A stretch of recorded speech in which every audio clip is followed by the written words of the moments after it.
What's up, Doc? The world of Looney Tunes games is vast and impressive. Did you know there are over 400 games? I got it wrong! Well, there are, and one of them is even releasing right now. Yep, Looney Tunes continues to thrive and survive, but not just in its games. In the past year, we've seen new series, crossovers, new movies, and even cartoons rivaling the originals. Oh, Warner Brothers, what are you doing? But let's stick to the games for now. I'm going to be playing every single Looney Tunes game. Yes, that includes flash games, bootlegs, and a couple of other surprises here and there. So grab some carrots as a snack as we dive into the good, the bad, the weird, and the despicable.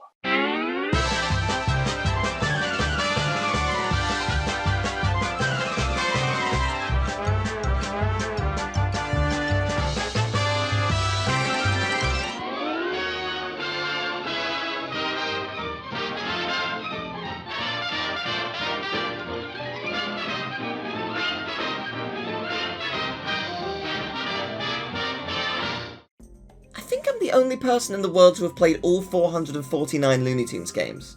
Should I be proud of this? Probably not, but here we are! What are we looking for from a Looney Tunes game? Well, besides hopefully being fun and good, we'd like to see something funny, something creative, something, you know, loony. I want some wacky flair with the wacky hair. I'm also looking to see a very specific mouse. Sniffles is one of my favourite Looney Tunes characters from the late 30s, early 40s, and is sadly overlooked constantly. All I want is one game. One game just to feature him and I'll be happy. This is specifically video games, just to clarify. I have a Looney Tunes Monopoly board game, but we won't be talking about that here. Maybe another time. We've got enough games to talk about as it is. So let's begin. It only feels right that we start with the first ever Looney Tunes game. Looney Tunes Hotel, featuring Bugs Bunny, Elmer Fudd, Yosemite Sam, the Devil! As the first game, it's as primitive as it comes. You go through doors to escape the foes, and that's it. That's the game. It's slow to react, so it's hard to play unfortunately, but this is from 1983 for the Atari 5200, so it's not too surprising that it's chugging along. But from here, it only gets better. You know what? Bugs Bunny looking like he's about to shank me is exactly the kind of energy I want from my Looney Tunes games. Now this is more like it. Same year as Looney Tunes Hotel, just for the Atari 2600 this time, and what an improvement! The animations are actually lovely, and the gameplay is pretty fun, not gonna lie. Sure, Elmer looks a little goofy, especially with that grin, but he has the right to be happy, because instead of his shotgun, he's replaced it with a machine gun, and Bugs Bunny dies! That's all, folks. Good game. This is the greatest image of Taz that ever has been and ever will be. I don't think I need to say anything more about this game. It's another 1983 classic, and Taz has to avoid the dynamite and eat the burgers. It's fun, but it's pretty basic. Now, this is where the fun begins. Roadrunner for Atari 2600, NES, and DOS. This is our final Atari game, but yes, there are two other versions which play fairly differently. This video is going to cover every deviation of every game. Why? 'Cause I'm loony! What other reason can you need? The NES version is definitely the best. Wile gets to take the Roadrunner home, and as a fan of the Super Genius himself, this makes me very happy. But real talk, the game feels pretty fun to play and has some cool ideas to make each playthrough worth it. The DOS version is pretty similar, but a lot more unresponsive. As for the Atari version, well, the characters look a little like roadkill, but it's fun to try and chain birdseed combos as you mow down Wile when you lose a life. No, wait, that was a joke about roadkill! Oh, I'm so sorry. There was also an arcade version of the Roadrunner game, but we'll get to that later. At this point, it would be fun to mention Twitch. I was streaming the series on Twitch, but referring to it as all the Lonitons. For some reason, Twitch has the word loony banned from titles. I mean, I know why, because of the other connotations. But when there are actual game titles that can show up just underneath the title, and that's totally fine, it seems really dumb. Just thought I'd share that little anecdote. It's back to the DOS games, and I'm quite impressed with this one. Bugs Bunny Cartoon Workshop opens with Bugs staring at you suggestively, blinking a lot like he has some kind of problematic eye infection. But honestly, this is really cool, especially for 1990. It's a scene creator. There's a bunch of pre-made assets and animations, and you get to make your own story. It's a little slow and clunky, but it's really fun to mess around with. Here's what I threw together in 3 minutes.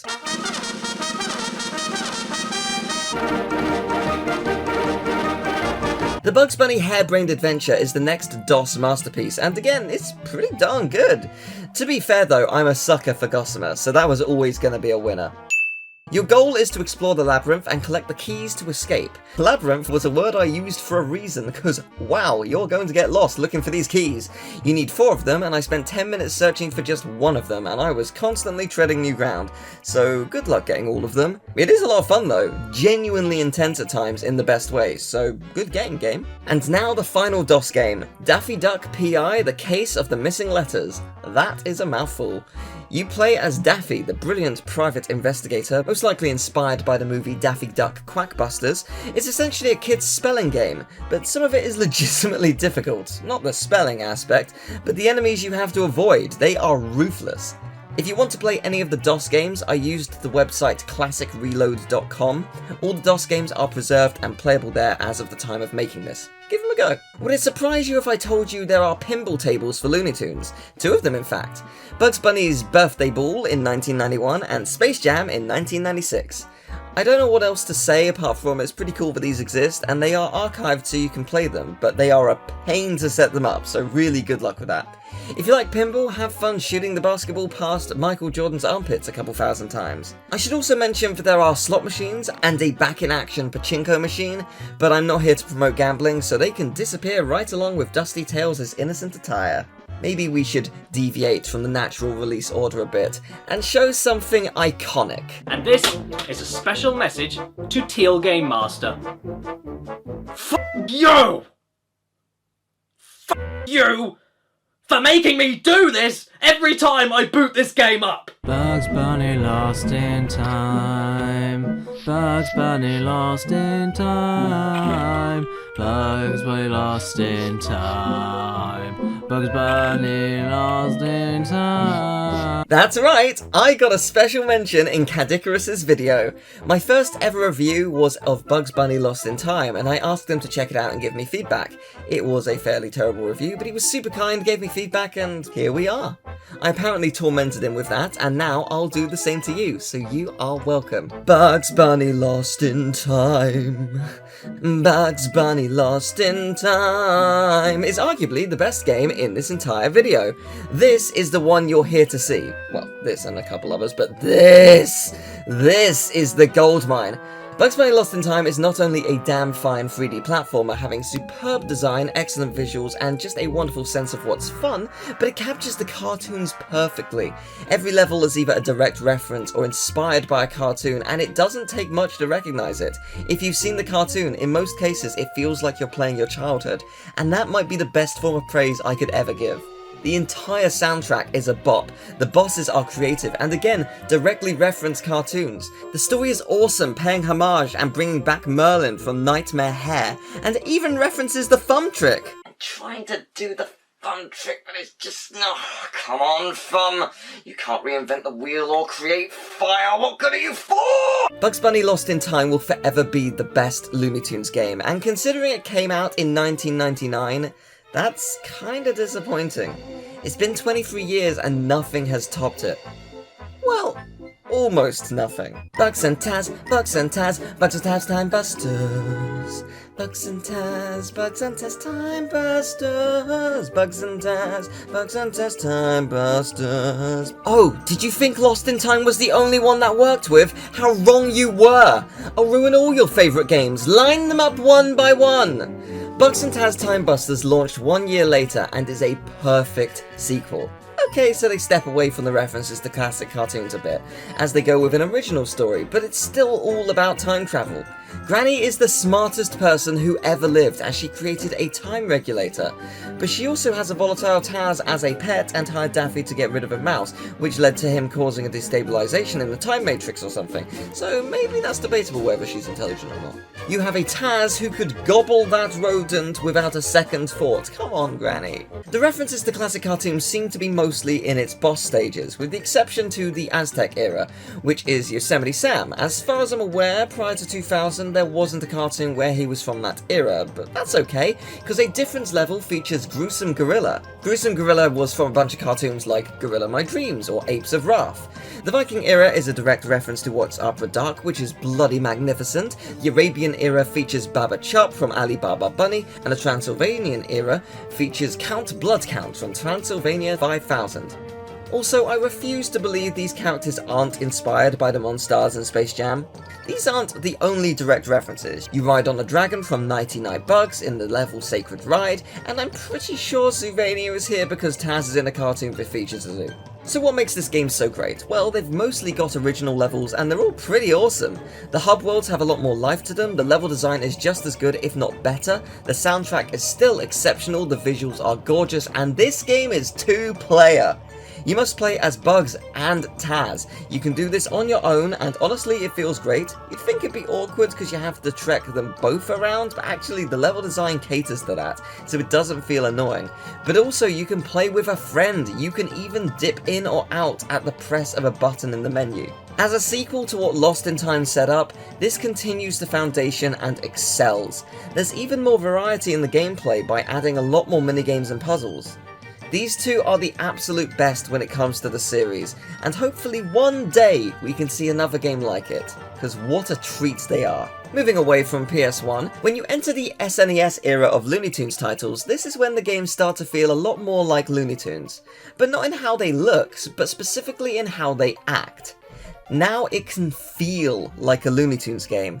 You really feel like Bugs Bunny, you really feel like the Roadrunner, you really feel like Spider-Man. Roadrunner's Death Valley Rally has you be the Roadrunner as you escape Wile Coyote. But what's great about this is Wile just shows up out of nowhere with a ton of different ACME gadgets and costumes from the cartoons. And I know it's a meme joke, but you truly do feel like the Roadrunner. This, as well as a couple other games, is as close as an experience as you'll get to being them in the cartoon. That's pretty amazing, I think. Oh, is it time? Time to talk about the other series? So, Tiny Toon Adventures. This series follows the adventures of a group of young cartoon characters who attend ACME University to become the next generation of characters from the Looney Tunes series. It ran from 1990 to 1995 with 98 episodes and a couple of specials, and is an awesome cartoon. Fun fact, I somehow hadn't seen it prior to making this video. I know, Mr. Looney Tunes over here is a fraud. It even had a new revival series called Tiny Toons Looniversity, and Warner Brothers didn't cancel it! Crazy! But we're here to talk about games. The first Tiny Toon Adventures game is Tiny Toon Adventures for the NES. This game is legitimately fascinating as it has some really cool ideas. I don't think all of them work though. For a start, it looks and plays a lot like Mario Bros. 3 in certain ways. Plucky Duck is essentially a permanent Tanuki Mario, which is amazing. So you start the game with a choice of multiple characters, each of which feel very different, and not picking Plucky for how overpowered Flight is would be a sin, but the others are fun to play as, to be fair. You play as Buster, and switch if you find a star ball, so in other words, you're rarely playing as Buster. The second level of each world has you trapped in a room with Elmira, and if she catches you before the door appears and you go through it, she sends you back to the beginning of the world, which is a choice? I get that it's in character, but why? Tiny Toon Adventure 2 of Trouble in Wacky Land released for the NES a year later in 1992, which is a short title about characters from the show completing stages in Wacky Land to gain entrance to the castle. I know the whole gimmick is supposed to be that it's wacky, but people can die here. We're gonna need a team of health and safety inspectors in on this place. I don't want my friends and family visiting. Tiny Toon Adventure Cartoon Workshop for the NES is like the DOS game where you create your own scenes, but much more improved, and I think my art speaks for itself. Meanwhile... Yes. Yes. Meanwhile indeed. Meanwhile, this happened. This was a thing that I made, and you know what? I wouldn't change a damn thing, because it was perfect. It's art. Spielberg couldn't create something like this. He doesn't have the artistic vision to understand the complexities of what this is. It's fair to say that the games of this era were pretty challenging, and Tiny Toon Adventure Buster Busts Loose for the SNES is no exception. But whilst difficult, this is definitely one of my favourites. The gameplay is fun, the animation's smooth, the art style gorgeous, and if you've not seen Tiny Toons before, this game might be very weird. Literally, episode 2 of the cartoon is a blatant reference to Star Wars, featuring the villain Duck Vader, obviously copying Yoda, and Babs Bunny's signature cinnamon bun hair, referencing Adam Driver. Not any character in particular, just Adam Driver. He would have been 6 at the time. I don't really know where this joke was going. Looney for the sake of being toony, I guess. Anyway, this single episode is the stage for this game's final level and boss, so, you know, fair enough then. Next we have Tiny Toon Adventures Babs' Big Break for the Game Boy. It's a fun little 2D platforming romp, solid platforming all around, but my favourite bit is when Buster's on a bike, Elmira comes out of nowhere, squeezes him half to death, and then he just submits and enjoys it. Tiny Toon Adventure 2, Montana's Movie Madness for the Game Boy, has an odd charm. It takes what the previous Game Boy games did, and, well, does more of it, but this boss fight really gives me Cuphead vibes. It's very busy, but also very manageable, so it earned my respect. Here we are at Tiny Toon Adventures Buster's Hidden Treasure for the Genesis. This is my favourite Tiny Toons game, easily. It's essentially a Sonic clone. It feels very much like one from its gameplay to its level design, and it has an awesome soundtrack. Oh hey, look at this! Little Sneezer is the younger counterpart to Sniffles. This is the closest we've come to actually seeing them. Oh, that's lovely. Sure, there are a couple of cheap tricks that the game can pull, but I absolutely loved it. I kept wanting to keep going, which is a hard thing to make me do when I'm playing over 300 games here. Are you ready for 3 sports games back to back? All 3 of these were released in 1994. Why there was an emergence of sports titles, I don't know, but here they are. Tiny Toons Adventures ACME All-Stars for the Genesis features 5 sports: basketball, bowling, bonk max, bringing the speed around the track, and boot ball. Okay, those last 2 were racing and football, but all the others started with a B. I wanted to keep the consistency. All of them feel pretty good to play, there's just not a whole lot going on, unfortunately. Tiny Toons Adventures Wacky Sports for the Game Boy is unfortunately pretty dull. Don't know what it is, it just didn't grab me at all. Tiny Toons Adventures Wacky Sports Challenge for the SNES, however, did. I played this last year with my friend for a different Extreme video where we're playing through every party game, link in the description. But no, seriously, this is a solid 2-player sports game. A collection of fun minigames with different degrees of difficulty unlocking different challenges. What's not to love?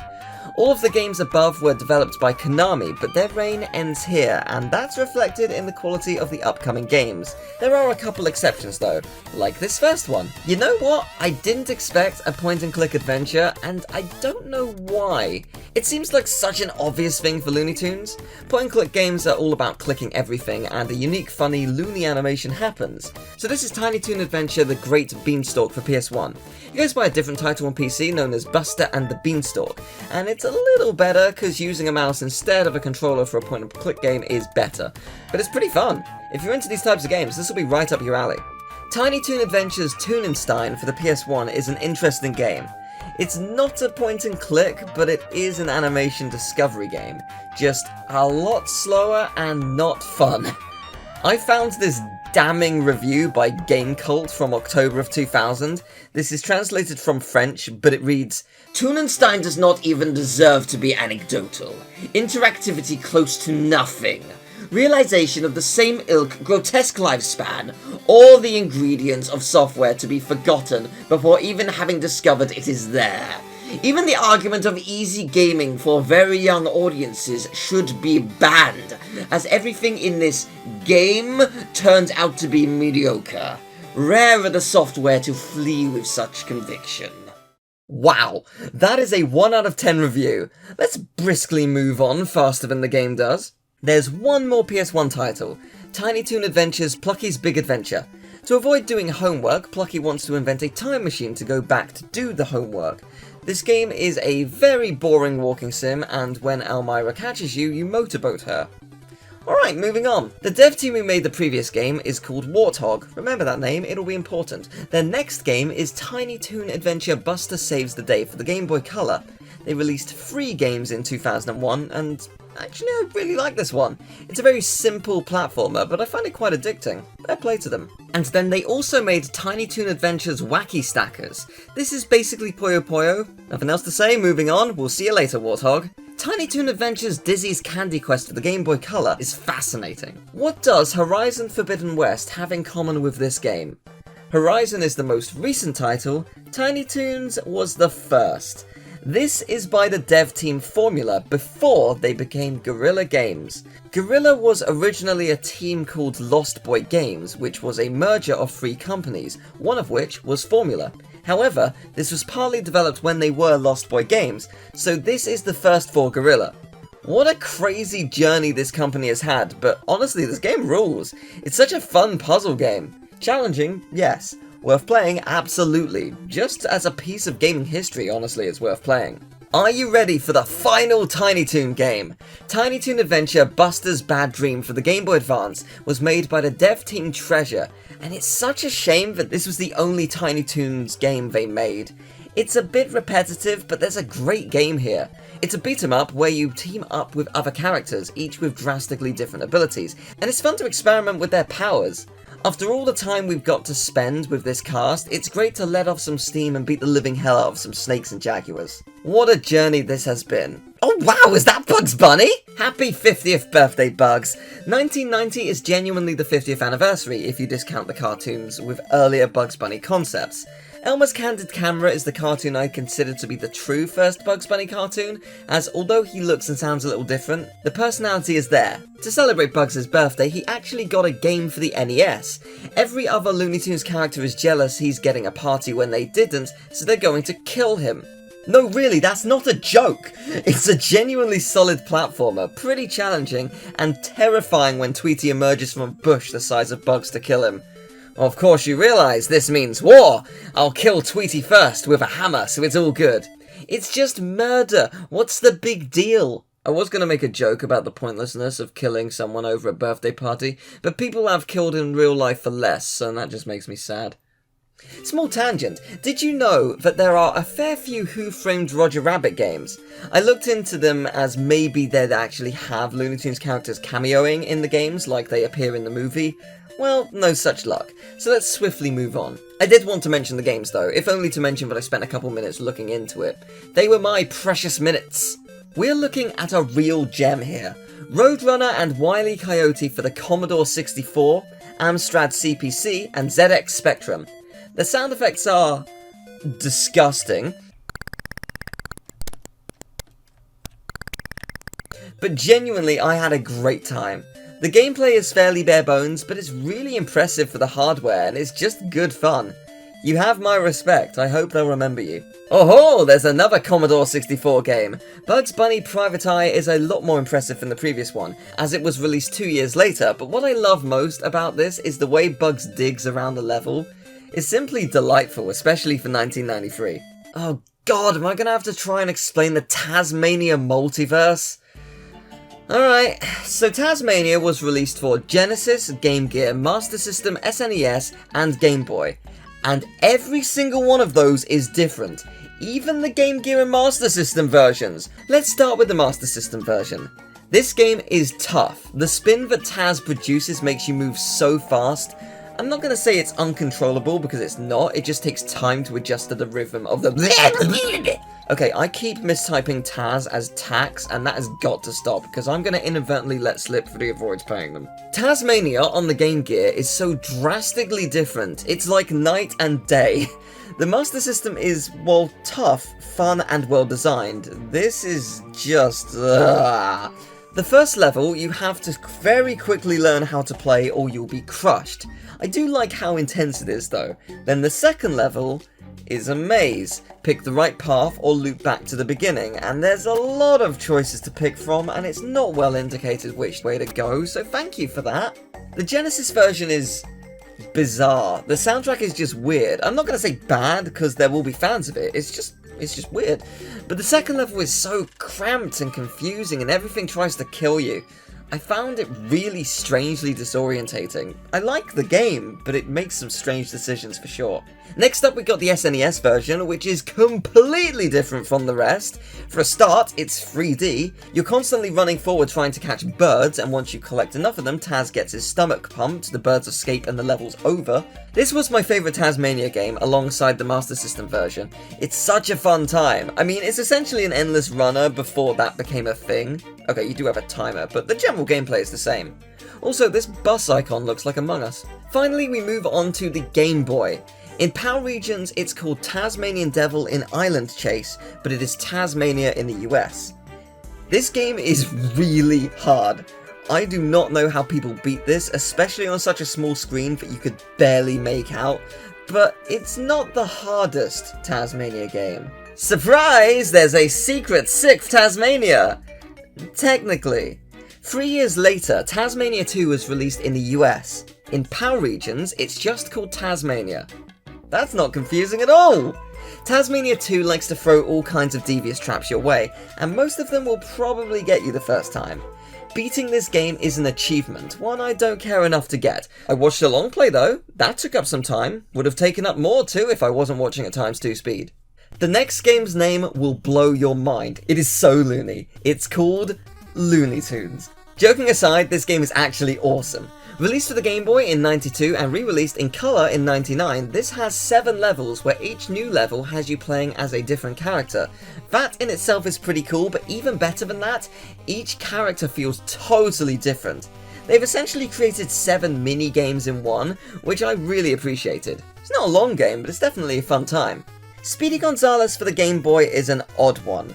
For being the fastest mouse in all of Mexico, I expected Speedy to be, well, speedy. But hey, at least you get to collect these cookies around the level. Oh wait, these are pieces of cheese? I mean, I could sort of see it, but they also just look like cookies. Well, let me collect these ones here. What?! You cannot lead me to a death pit, come on! But this game does have one amazing thing going for it. The game over screen has a sad rendition of the Looney Tunes theme, and it is just amazing.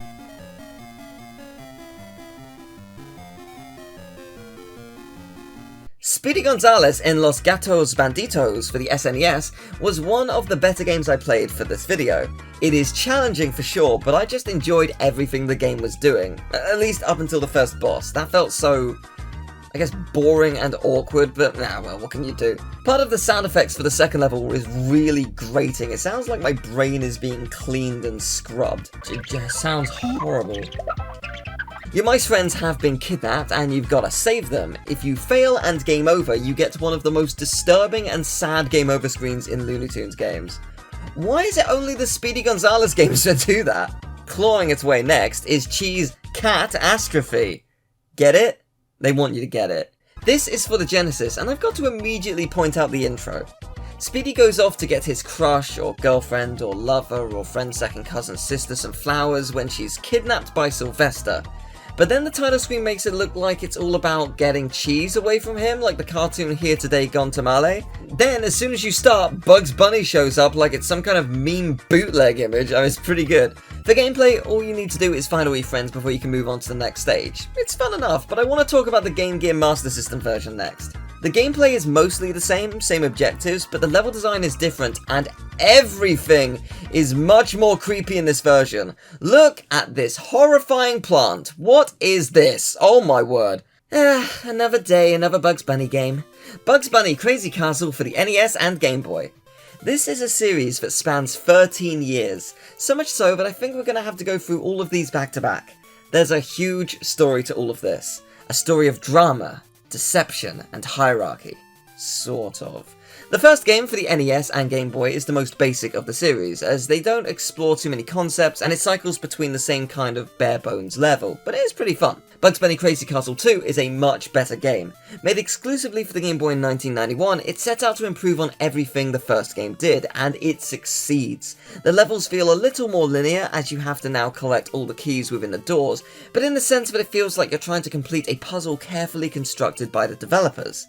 The level design is just really good. Like, that's it, that's the secret to this game's success. The level design rules! Well done, developers. Also, Tweety is bigger than Bugs and it scares me so much. Why has this happened? Bugs Bunny Crazy Castle 3 released much later in 1997 for the Game Boy and 1999 for the Game Boy Color. This game is awesome. It's like the perfect combination of 1 and 2.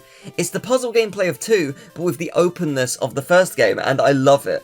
I'll tell you what though, it's not an easy game, but it'll keep you playing for ages as there's 60 levels for you to face. Gotta give it credit where it's due, it's a solid game. Now with Crazy Castle 4, I won't spend too much time on it as it's mostly the same. The difference being it was released in 2000, again on the Game Boy Color, with 100 levels. Scattered across 13 worlds, the main gimmick is that this chest is a mimic. That's kind of fun. But the story of Crazy Castle doesn't end there. This is where things truly get crazy. The first Crazy Castle game wasn't always about Bugs Bunny. In fact, it was initially designed in Japan as a Roger Rabbit game. When porting it overseas, they thought that Roger Rabbit wasn't relevant anymore, so they made a quick fix to change him to Bugs Bunny. However, when the game was made for Game Boy, in Japan that version had Mickey Mouse. I know, bizarre. Crazy Castle 2 is the same story. Bugs is there in the US, Mickey Mouse in Japan and Europe this time, but the game was re-released in Europe a couple years later with Hugo of all things, and it sold really well, at over 200,000 units, enough to get a Platinum Sales Award. Bugs Bunny was the only character in every region for 3 and 4, and I bet the marketing team had a lot of work to do when they released Bugs Bunny Crazy Castle 3 without 1 and 2 out in the wild. But the story doesn't end there. There is a 5th Crazy Castle game, however this one isn't Looney Tunes. No, it's... Yep, Woody Woodpecker! Why? Absolutely no clue. This is by the same developers, this time for the Game Boy Advance, and... I know this is mean, but it looks worse. I'm gonna say it reminds me of Santa Claus Saves the Earth. It has that kind of vibe. Actually, no, it has the vibe of a bootleg. Which moves nicely into our next segment. Let's talk about bootlegs. We have 10 bootleg titles in all, so let's begin with the 3 Tiny Toon Adventures bootlegs for the NES. This is Donkey Kong. Yes, Donkey Kong. It basically just changes Buster Bunny, and that's about it. Nothing to scream about, unless Donkey scares you, then fair enough.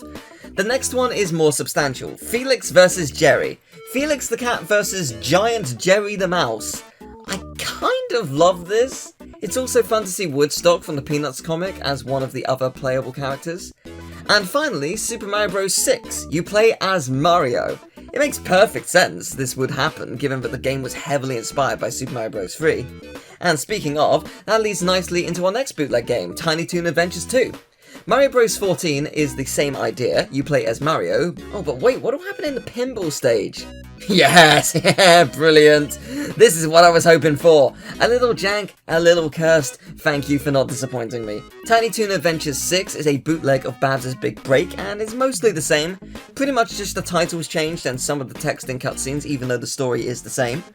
Tiny Toons 4 is a bootleg of Bugs Bunny Birthday Blowout, in name only. Literally only the title screen is changed. Lame.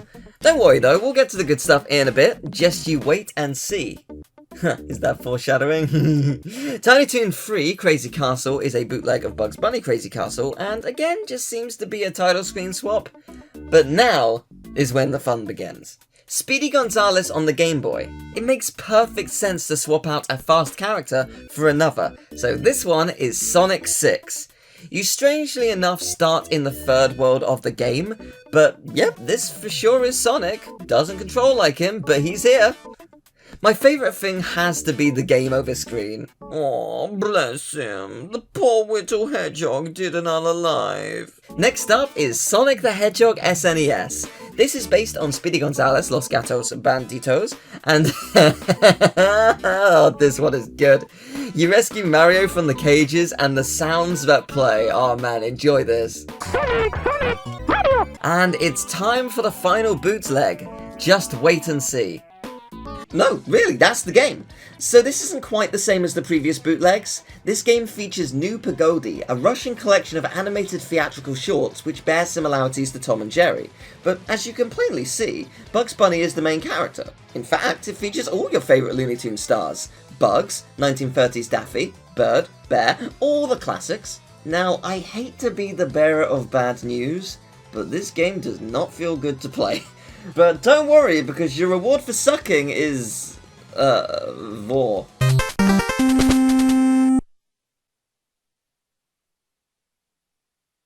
Let's begin the Duck Dodgers / Mars block with Daffy Duck the Marvin missions. This was released for both the Game Boy and the SNES in 1993, but they are very different games. Who knew the 24th and a half century is going to be in black and white? Fun fact, when I was a kid and saw black and white films, I genuinely thought in olden days things were just black and white. I mean, at age 5, I think that's a pretty reasonable assumption. Anyway, the game's pretty fun. You have a little jetpack as you platform on Mars to stop Marvin. The SNES version is different, as it more accurately represents the state of the century, being in colour. Yes, I am implying that Duck Dodgers is real. Do not take this away from me. This does have a totally different start to each stage. You buy the weapons and items you'll need for the upcoming level and collect money throughout to purchase things for the next level, and so on. You've got a better blaster, an extra life, a nuke, you know, the normal things you can find in your local store.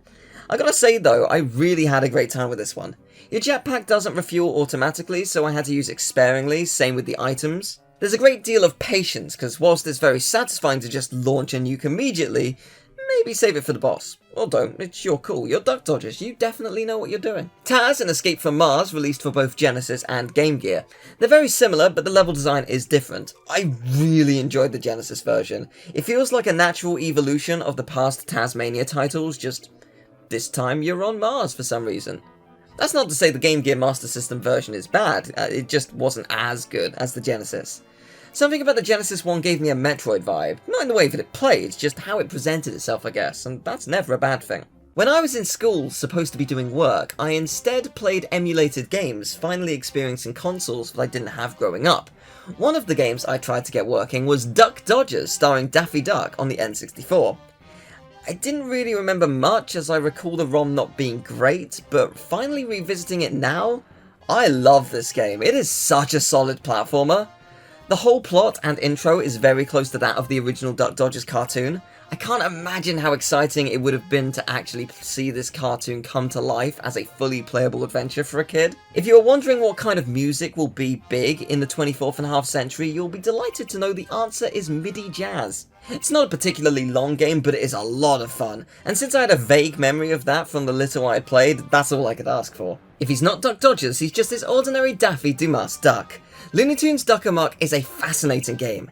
Heavily inspired by a cartoon of the same name, you mess with Daffy, which leads into a minigame based on a different cartoon from Daffy's past. The minigames aren't the best, and having to do 5 rounds is sometimes a bit much, but I respect the concept, which utilises the DS in a fun way.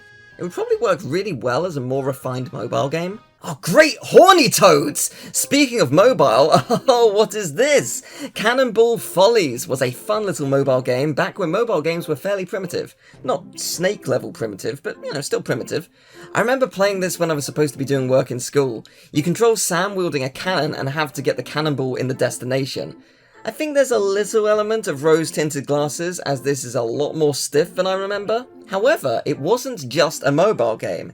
It was also a flash game. Wait, what's that? We interrupt what you were currently looking at to go live to Teal with an urgent news flash. There's too many flash games. There's too many flash games. There's too many flash games. Well, you heard it here first, bring on the flash games. There's like a billion of these, so let's just spend a couple sentences on each of these so we can get through them in a flash! Incidentally, most of these are archived on Flashpoint, so if you want to play them yourself, that'll be where. The Looney Tunes show Behold the Wizard has Daffy Duck as a wizard, where he must reach the other side of a cliff to an epic soundtrack. Honestly, this is a solid game. I was so pleasantly surprised to how fun this game is and how cursed the dumb wizard Daffy portrait is. It even saves your progress. What a wonderful start. Oh, don't worry, it'll go downhill soon. Daffy's Studio Adventure is an isometric platformer which is deceptively harder than it looks. The music uses different soundtracks from the cartoons, which is pretty cool. Again, I had a good time with it. How long will that last? Looney Tunes Back in Action Puzzle. Oh, that's a sound effect, yeah. Well, it's a jigsaw puzzle of the movie poster, and I failed because the game was deceptive in how the frame is larger than the poster. Great, thank you. If you visit the website, it takes you to the Neopets site. I had no clue Neopets was still around. How awesome is that? Looney Tunes Sylvester Under the Sea has you play as Sylvester trying to catch 10 fish under the sea. I can catch fish 5 times the size of him, but if it has teeth, that is a no-no, because your life will go-go. Looney Tunes Crazy Catch is all about fixing Taz's mess in the ACME factory. It's fun enough, I guess, but I kept losing lives for no reason, so if you won't respect my time, then I won't respect yours. Go away, Looney Tunes Crazy Catch. The Looney Tunes show There Goes the Neighborhood is actually amazing. A massive 2D platformer where you switch between Bugs and Daffy, each with a different playstyle. I was so surprised by this game. 4 different levels, each pretty lengthy, with a boss. It's better than a lot of the main games in this list, so I'd give this one a go.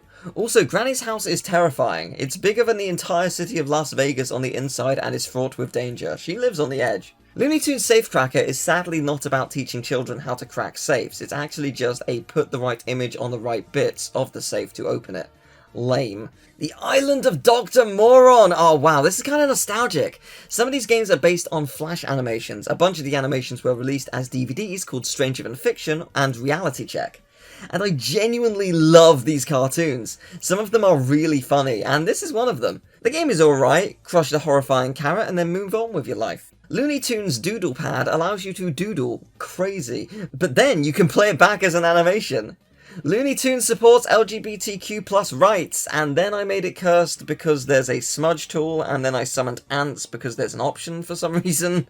Looney Tunes Coyote Roll lets Wile suffer by rolling down the most perilous hill, avoiding obstacles. When you win, he gets hit by a train, so you technically lose. Hooray! Bugs and Cecil in Mad Dash is all about the hare finally beating the tortoise. He looks bloody cursed when he wins though, so was it really worth it? Taz-Man is Pac-Man. Eat hundreds of dots and then pray the other Looney Tunes cast don't catch up with you when you pass out from a stomachache. Tweety's cage hop doesn't make much sense to me.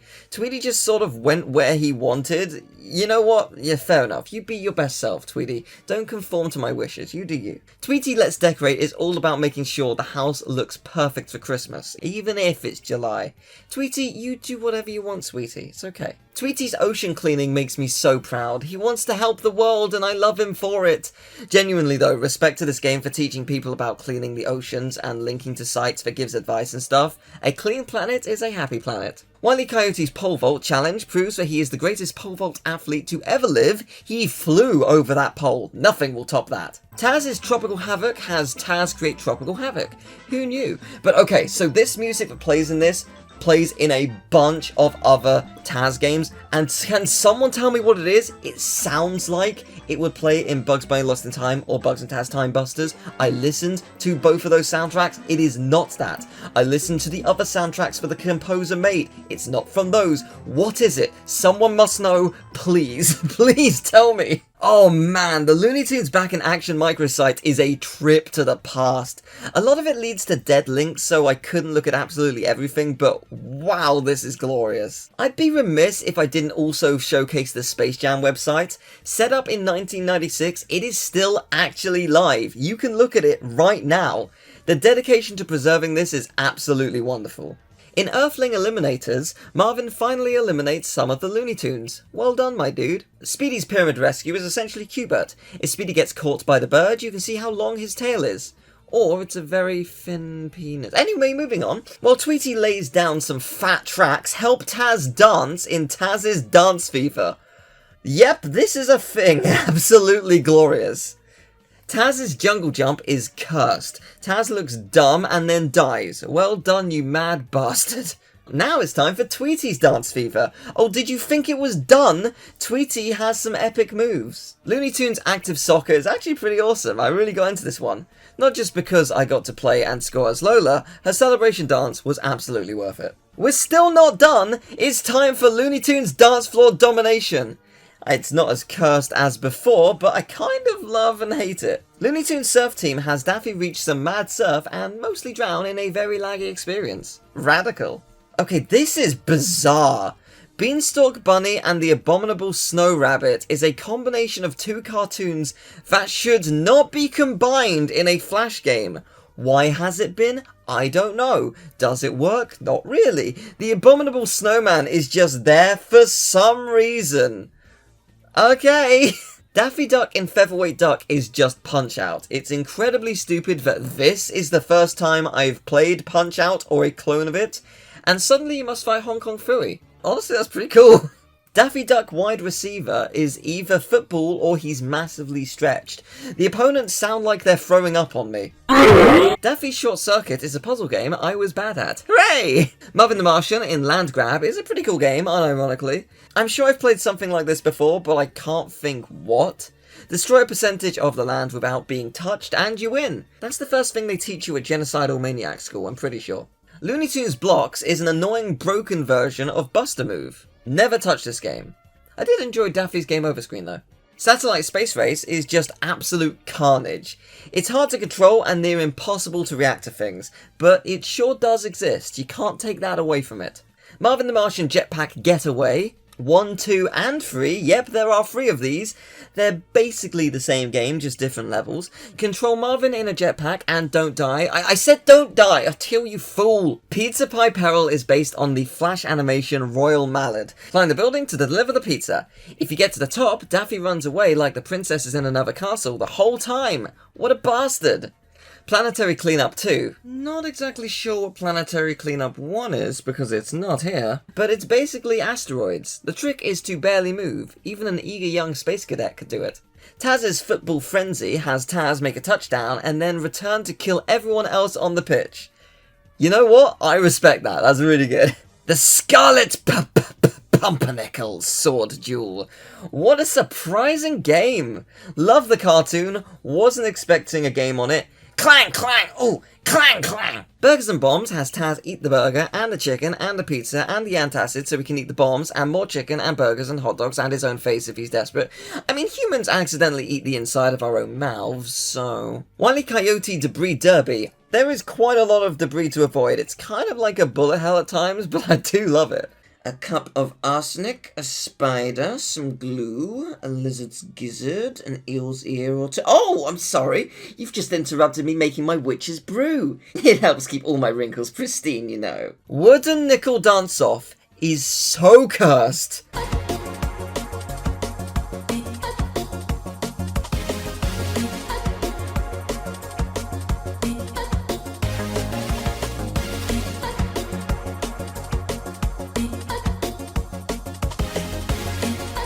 Yosemite Sam target shooting is kinda boring and impossible to lose on the early levels. Next! Looney Tunes Avalanche Snowboarding taught me that if an avalanche happens, there will be speed pads along the mountain, and if it catches up to you, it'll just spit you back out, so nothing to worry about. Galaxy Hunters is a Duck Dodgers game. You gotta clean up this one-starred galaxy before Duck Dodgers does. It was actually a lot of fun. Can recommend, even though the screen was tiny. Looney Tunes Some Assembly Required is exactly the kind of puzzle game I'm terrible at.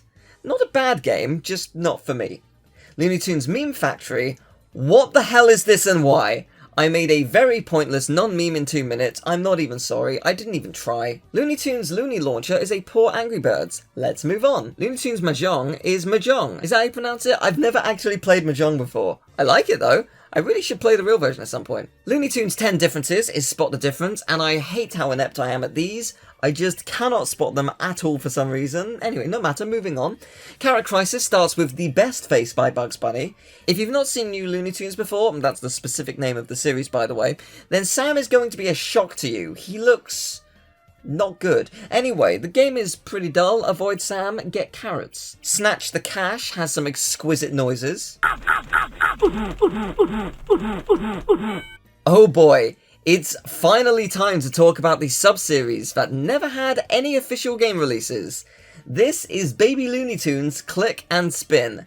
Yep, Baby Looney Tunes was a series that did pretty well, but there's a couple Flash games to show what the characters look like. Baby Looney Tunes Mix and Match... Peekaboo. Yes, you must match the... Peekaboo. Characters. It's simple, but worth it for... Peekaboo. No, really, that's still in my head. Peekaboo won't go away. Also, it wouldn't let me into the next level, so I guess it's as basic as it comes. Looney Tunes Vegas Street Chase is a top-down racing stealth game. That's a weird sentence. Jolly Jigsaw Looney Tunes is a simple jigsaw. That is all there is to it. Sort My Tiles Looney Tunes is basically a square jigsaw. Great, really exciting for this video, thank you very much. Looney Tunes Bubble Shooter is Bust a Move, but it actually has correct physics this time. Well, at least that's an improvement. I mean, that's not really a compliment, but Looney Tunes Hidden Stars has you finding the hidden stars. No, literal stars. Surprisingly, I had gone my entire life without seeing one of these types of games, and also surprisingly, nothing has changed. Marvin the Martian Snapshot allowed me to have Marvin shoot Marvin, and also have Marvin finger Marvin. Good times. Crash Course Memory Game is an ancient memory game from 1996 with a tiny screen. Yes, there were Flash games in 96. We'll see a couple of them, and honestly, I'm really impressed they exist at all. In Baby Looney Tunes Paint and Play, you paint the scene. I went with the piss-tint ground, although I guess it does look like they're playing on a beach. Oh, now it's wholesome. Tweety Pluck a Worm feeds Tweety worms, and maybe he'll get indigestion, because that's a lot of worms to eat in a short amount of time. Darediver dares to ask the question, should Bugs Bunny jump off a diving board for a video game? Not really, it's not that fun. He even says prepare to be amazed.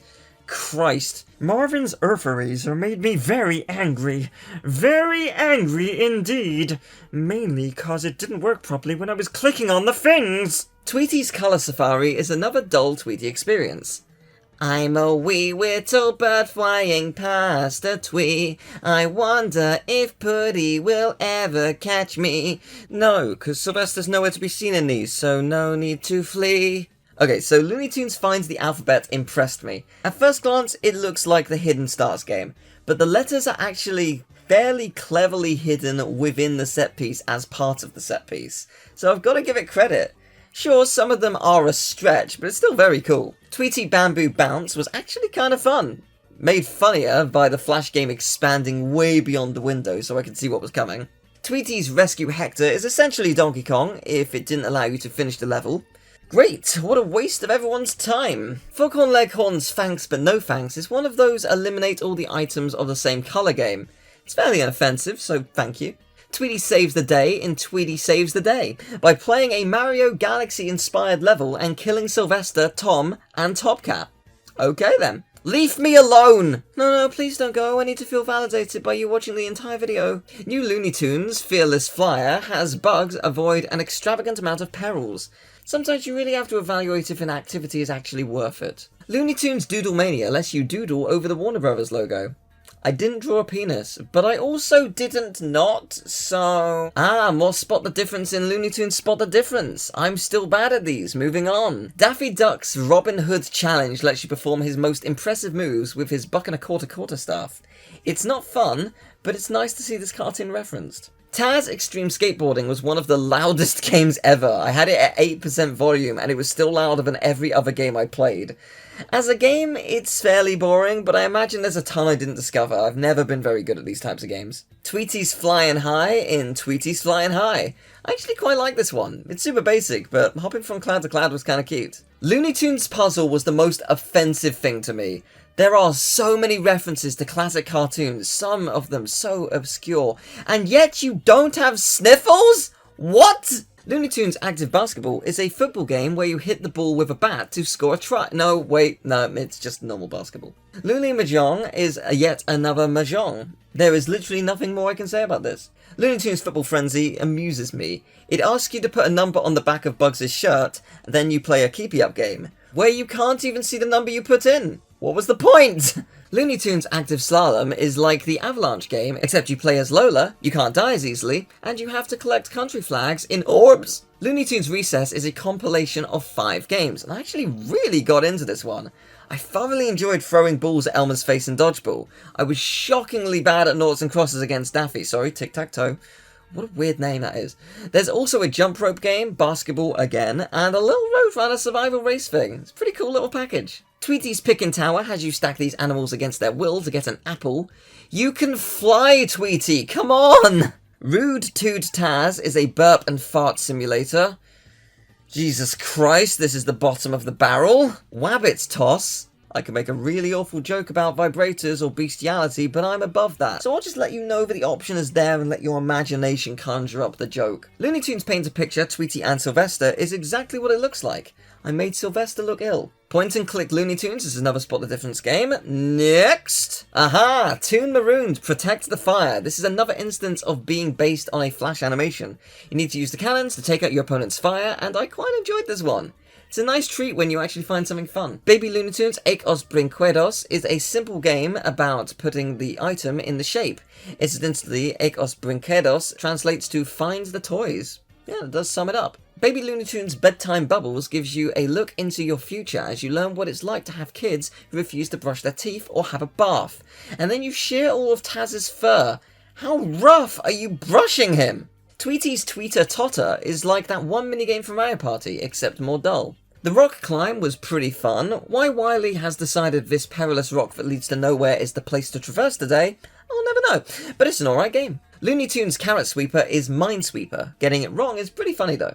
Looney Tunes Mix Up picks a head, a body, and some legs, and makes something truly cursed at the end. I'll never be disappointed by these types of games. Looney Tunes Cloud Jumper is a more boring version of Doodle Jump. And moving on. Looney Tunes Reality Check Wheel of Words. This was released to promote the Flash animation DVDs, and it's essentially a very easy version of Wheel of Fortune, combined with doing something incredible and then losing it all to bankruptcy.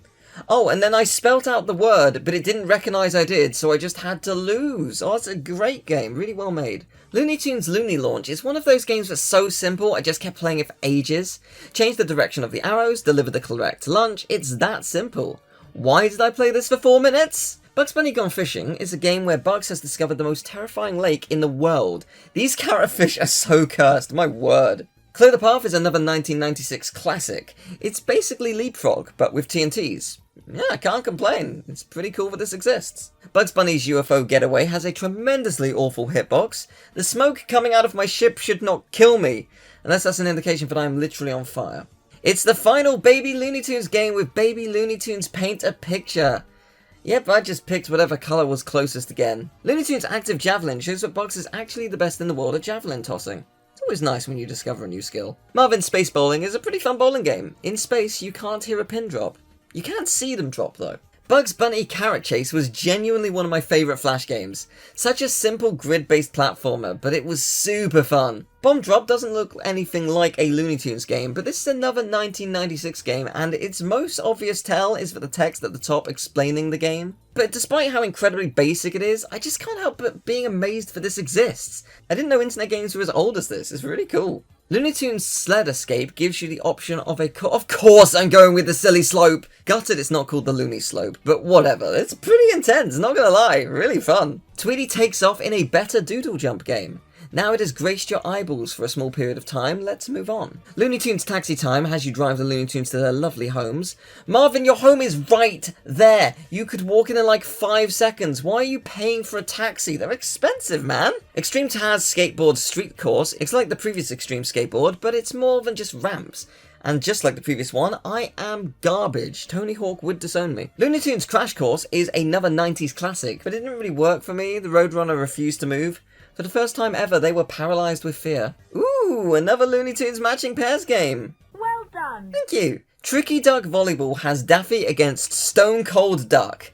This uber hench duck from the Flash animations, and I love him. He believes in my belief in me, and I do believe, yeah! Oh, I lost the game, okay. Looney Tunes Miniature Basketball is actually a little different, and I really like this one. You get the right angle and the ball goes through an extravagant journey to the next character. 10 points for creativity. Marvin's Speed Back to School Edition isn't Marvin selling drugs at your local school, it's actually a game of quick solitaire, if the rules of solitaire were wrong and awkward. Sylvester and Tweety Windows Game 1998 is a 2D chasing game. I think this is a Flash game, it's one of the few I couldn't play and have only seen a video on YouTube. Anyway, backstory aside, I love Sylvester's legs, and anytime he hits anything, it's very silly. Wacky Band puts the Looney Tunes cast together to perform a song, and I kind of love it. It's super basic, but it does change a fair bit when you switch characters out. I don't know, it just had a charm. Looney Tunes Training Program took like an hour to load and was a super basic platforming thing that lasted 22 seconds. Jesus Christ. Looney Tunes Match the Mugs is a match-free game. These kinds of games are fun enough, doesn't really do anything special or anything to offend me, so good job I guess. Looney Tunes Paint a Picture, Bugs, Lola and Tweety is the same thing we've seen a billion times. Toodles! Marvin the Martian Episode 2 is a Flash animation. I've mentioned there's quite a few of them. I didn't count how many, nor did I include them as they're not games, but this one animation has some interactivity. It's not much, it's just click when Marvin will use the teleport. But you know what? I'm including it! The only Marvin episodes archived were 2 and 9, and 9 didn't have this feature, so it's just a one and done, I guess. Oh my god, there were so many Flash games, and that's only half of them?! Oh, we'll come back to the Flash games later. Let's go back to the official releases. Looney Tunes Racing, what happened to you? You're not as great as I recall. Yeah, this also released for the Game Boy Color. Oh boy, it is not good. They tried to take a Sonic Drift approach, but where Sonic Drift is good and fun, this is not. It's very hard to tell where you're going, mainly because each map is listed as a circle. The track isn't a circle, but that's what I'm being told. It's a bit stiff, there's only 5 tracks, and Wile E. Coyote looks like a literal cock and balls. But you're here to see the PS1 version. Welcome to the real Looney Tunes Racing, an epic kart racer if ever there was one. I really love the amount of effort that's gone into this. Characters and tracks based on famous cartoons, but the tracks in particular really impressed me. To name just a couple, Wascally Woods and Forest Frolics are based on the Hunting Trilogy cartoons. The tracks Planet X and Duck Dodgers' City are based on Duck Dodgers and the 24th and a half century. Or are they? Whilst Duck Dodgers' City is named after Duck Dodgers, I put it to you that it's actually more resembling a cartoon called Rocket Squad, where Daffy and Porky are futuristic detectives. Sure, there are traces of Duck Dodgers stuff throughout the city, but I think the architecture is closer to that of Rocket Squad, and that's amazing for someone like me who loves that cartoon, because it really doesn't get enough recognition. There's an awesome track called You Belong in Pictures, based around the cartoon You Oughta Be in Pictures, and it's fantastic to drive around the Hollywood sets. See, this just goes to show how the devs are clearly massive fans, and they dug deep to create something truly special. One of the bonus tracks is Wacky Land, and it's even black and white to resemble the original cartoon. Seriously, I love them so much for this. Beyond that, they've got so many bonus minigames, missions, so many tracks, so many unlockable characters. It's just so cool to play and see. But how does it feel to play? Honestly, fantastic. A little slower than your typical kart racer, and it feels like the bottom of the kart is locked to the ground, but I adore how it feels to play. Same goes for its spiritual successor. Looney Tunes Space Race is awesome. It's a very different game to Looney Tunes Racing, but not in a bad way. This was released on both PS2 and Dreamcast, and they're basically the same game, so I'll be counting it as one for this video. Where Looney Tunes Racing felt like you were locked to the floor, this is the opposite, as your rockets, are very fast and very floaty, but again, in a good way. This isn't based around classic cartoons, though it does reference things. For example, a cinema says it's now showing Space Jam 28. Oh god, are we really going to have to endure that many? And hopefully they'll get better. But is there a preferred version of the game? Yeah, well that's a tough one. The Dreamcast version was released first, and I think it actually feels a little better to drive. More responsive, so you'll definitely be able to make the corners with ease and dodge things pretty quickly.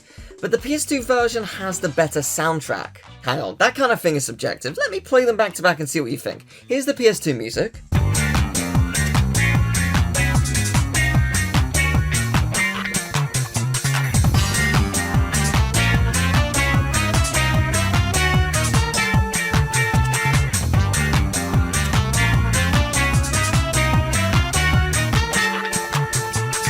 And here's the Dreamcast.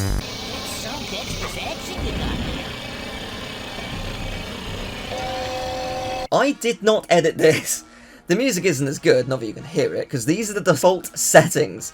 So bizarre that it would be super loud. But going back to the game, I love how you can race these chaotic tracks with features like this where it just constantly rains safes and stuff. It's so difficult, but it's so very Looney. I love it. I love it so much. It's so good. Looney Tunes ACME Antics and Dizzy Driving comes as a double pack for the GBA, and I am so glad, because I'd be real disappointed if ACME Antics was all I got to play. It's a Roadrunner escape game, and it's basically like every other one. I do like the roll that Roadrunner does when he hits something though. But that's okay, because it comes with Dizzy Driving. Now, looking at it, it may not look like much, but I genuinely really liked this. It's a solid kart racer, better than Looney Tunes Racing on the Game Boy in every single way. Sure, it's not going to win any awards, but I had a lot of fun with it, and sometimes that's all you need. The Wile and Roadrunner games don't disappoint. Desert Speedtrap for Game Gear and Master System is intense. Wile is relentlessly chasing you, and again, it really helps you appreciate how hard the Roadrunner has it. I also appreciate that in level 2, Wile's just driving a massive bus. I mean, why not? Just go all out. Roadrunner would be roadkill and essentially inedible, but the job is done at least. I don't think Wile cares about the food anymore, it's about pride at this point. Bugs Bunny Rabbit Rampage for the SNES is one of my favourite games, purely for how much it references past cartoons, and especially the obscure stuff. Seeing the Goofy Gophers is unexpected, but not super weird. Same goes for Nasty Canasta, but Red Hot Rider and Hiawatha in level 2 were very unexpected. It's just filled with references from Bugs' Best, and it made me super happy. But there's no Sniffles! I know Sniffles and Bugs hadn't met at this point on camera, but oh come on, the chance was right there. I can't get over how great the animation looks. There's so much going on with every character, and it's so faithful, especially the ears. But I guess that makes a lot of sense when you look at the source material. You ever want to see Tweety lose, even though Sylvester's plans are usually lame? Well, I've got a treat for you in Sylvester and Tweety video games. The script is flipped as Sylvester wins at the end of each new level. The animations made me chuckle as they reminded me of Undertale. And then there's Trouble, the next title for Game Boy. But you could struggle as there's not a lot to enjoy. If you're in the mood to party and to try and have Tweety's speech reclaimed, explore the world for gems to be tamed, Sylvester and Tweety video games. You'll play multiple game styles from 2D to 3D and mini games. There's disappointments and there's trials, Sylvester and Tweety video games. We just covered Sylvester and Tweety in Cagey Capers for Genesis, Looney Tunes Twubble, also known as Breakfast on the Run, and Tweety and the Magic Gems. But there is one more, and it's based on a movie too. Forget travelling around the world in 80 days, you can beat this game in under 80 minutes. I taught many putty tats. Tweety must visit every country in the world and collect the paw prints of 80 cats to prove birds are the best.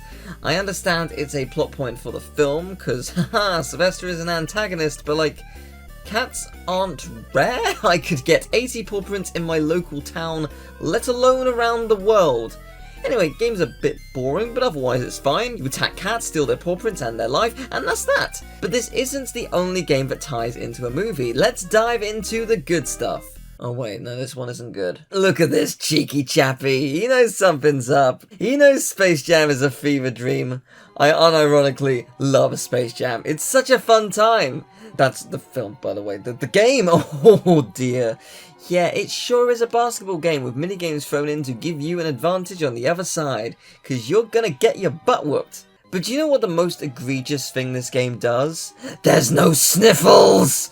I am stunned by this. They've got a bunch of obscure characters like Baby Bear, Charlie the Dog, a Scottish man, Hippity Hopper. Hippity Hopper's there twice, and they're right next to each other. He's purple, like he's merged with Thanos. Sniffles in the film has dialogue. He's an actual part of the team as a sub. How is he not even here anywhere as a cameo? It's depressing. Let me move on to a better game. Do you remember the dev team Warthog who made the bad Tiny Toon games? Well, they're back to make Looney Tunes back in action for PS2, GameCube, and Game Boy Advance. The PS2 and GameCube versions are the same, but the GBA is different. One of them is a true hidden gem, and the other isn't. Let's talk about the PS2 version first. What I find hilarious is, as a moving tie-in game, they were clearly told a synopsis and then made their own thing. The intro to the game is from the cut intro from the film, which is interesting in itself, but then the head of ACME just unzips into existence, has the blue monkey diamond, then a monkey steals it. The second level is also Paris instead of Vegas, like you'd assume if you're following the rules of the film. Also, there's no Brendan Fraser. That is disappointing, and yet I don't care. This game is really good. It's honestly kind of like a spiritual successor to Bugs and Taz Time Busters, as you switch between Bugs and Daffy at will. It feels good to play, it's satisfying to collect gold, it's just a pretty great time all around. It has some bugs. Bunny, that is! No, but really, it's a little glitchy, but I think it gets a lot more flack than it deserves. The GBA version, however, well, it feels awful to control. It's an isometric platformer, but it feels really awkward in a lot of what it does. The plot, like the main console version, totally deviates from the film and is in fact different to that of its console counterpart. Mr. Warner's gone missing and it turns out a bunch of loony villains are working with the ACME chairman, so they go to Vegas. Daffy drowns in piss and then I wanted to stop playing. Okay, maybe that's a little harsh. It really doesn't feel like good to play, which is a shame because there are some really fun isometric platformers on the GBA. It's just that this isn't one of them.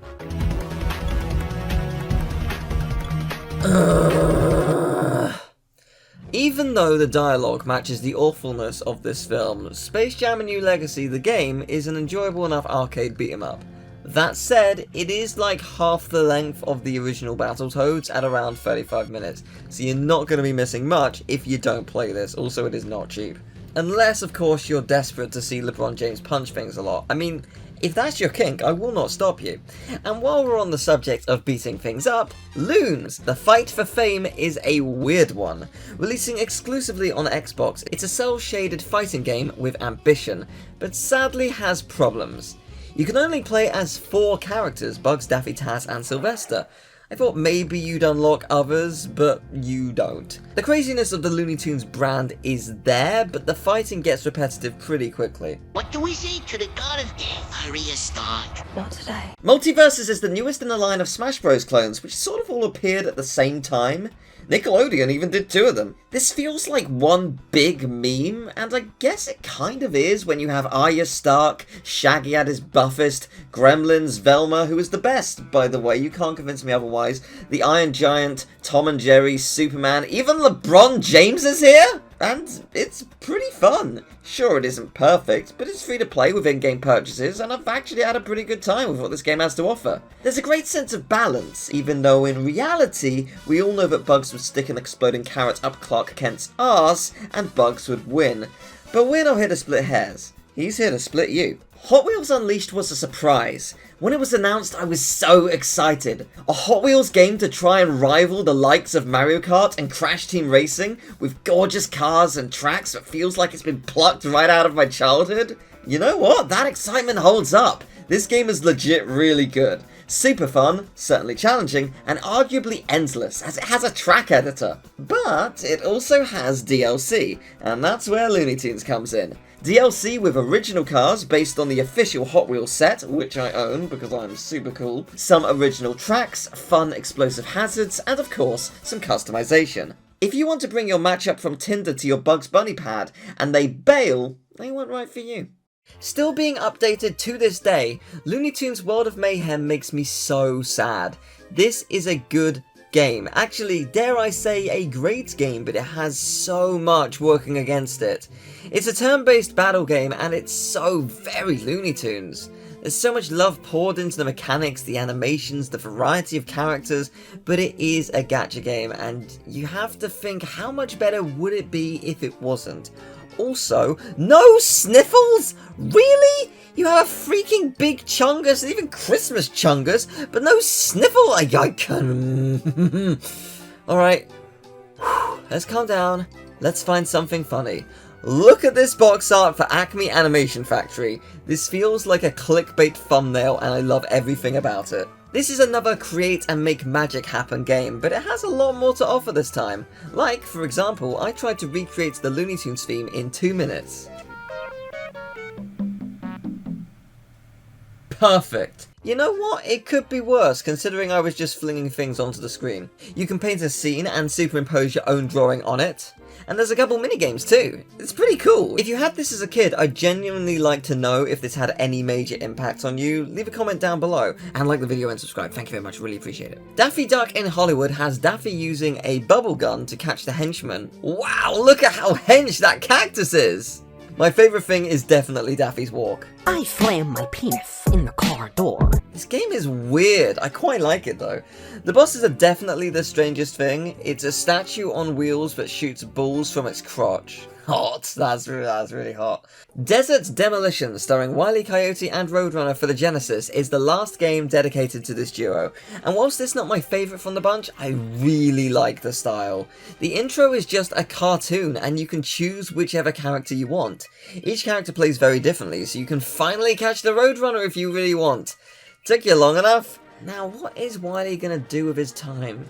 Get a master's degree? Actually, that's not a bad idea. Huh. Wile E. Coyote, super genius. There's a nice ring to it, yeah. Before Space Jam, there was Looney Tunes B-Ball for the SNES. The gameplay is fun enough, but we're instead going to focus on the faces of all of these characters. They are exceptional.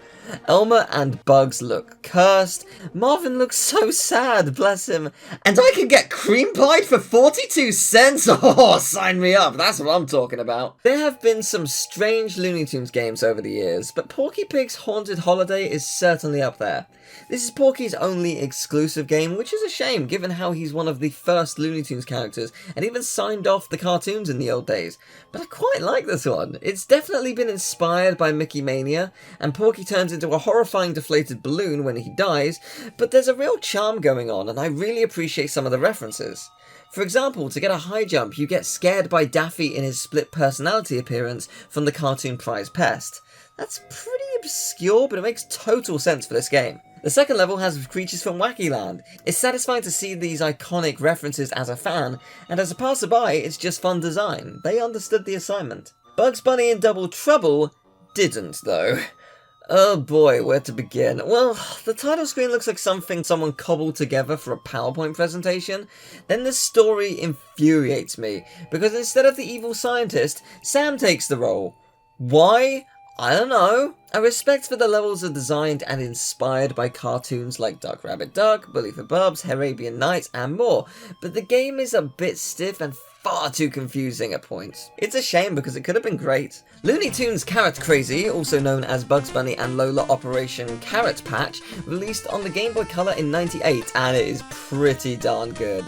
You play as, unsurprisingly, Bugs and Lola through a selection of levels with classic characters, and it just feels so great to play.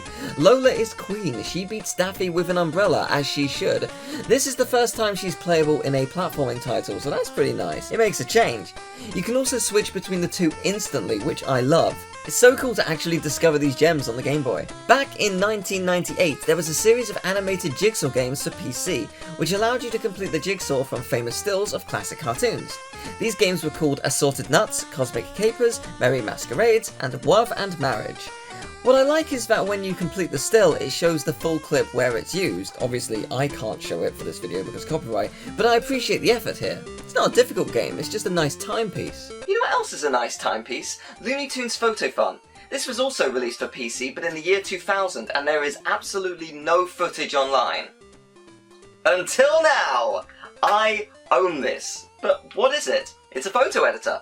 Edit your favourite photos, create fake IDs, banners, you name it. It's pretty cool. Unfortunately, even though I have the disc, because I'm using a virtual Windows 98, it won't read the disc properly and therefore it won't work properly. But whilst I can't show you directly how it works, you can see what's on offer, which is more than has been shown before, so that's pretty cool. Now, inside the case, there was a booklet about other programs to buy. One of them is a video editing software. Totally unrelated to Looney Tunes, but do you want to see it?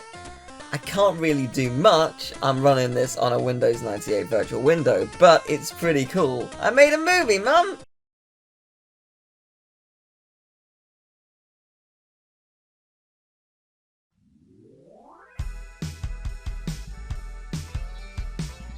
As an extension of this little segment, in 1989 there was a Looney Tunes printing program. This is not a game, but it is also very basic, and I can't show you much because I'm using MAME to play it archived on archive.org, which sounds insane saying it out loud, but it's still pretty cool to acknowledge it exists. I want to show something else that's pretty cool, but I also have a confession to make. I have told a lie. I haven't played all of these games. I am so sorry. There are 6 LCD Tiger Electronic games that I have not played. In fact, 2 of them don't even have gameplay online, and only 1 of them has been archived online as a playable version. These 6 are Bugs Bunny, Roadrunner, Tiny Toon Adventures, TAZ-MANIA, Looney Tunes Road Rally Riot, and Space Jam. The playable version is Space Jam, and it feels unbelievably awkward.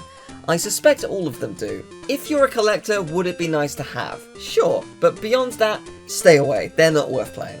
Looney Tunes Dash is an endless runner inspired by all the others out there, and it's kinda cool, but I mean, what more can I say about it that you don't already know? It's a fantastic time waster. Is that a compliment? I think so.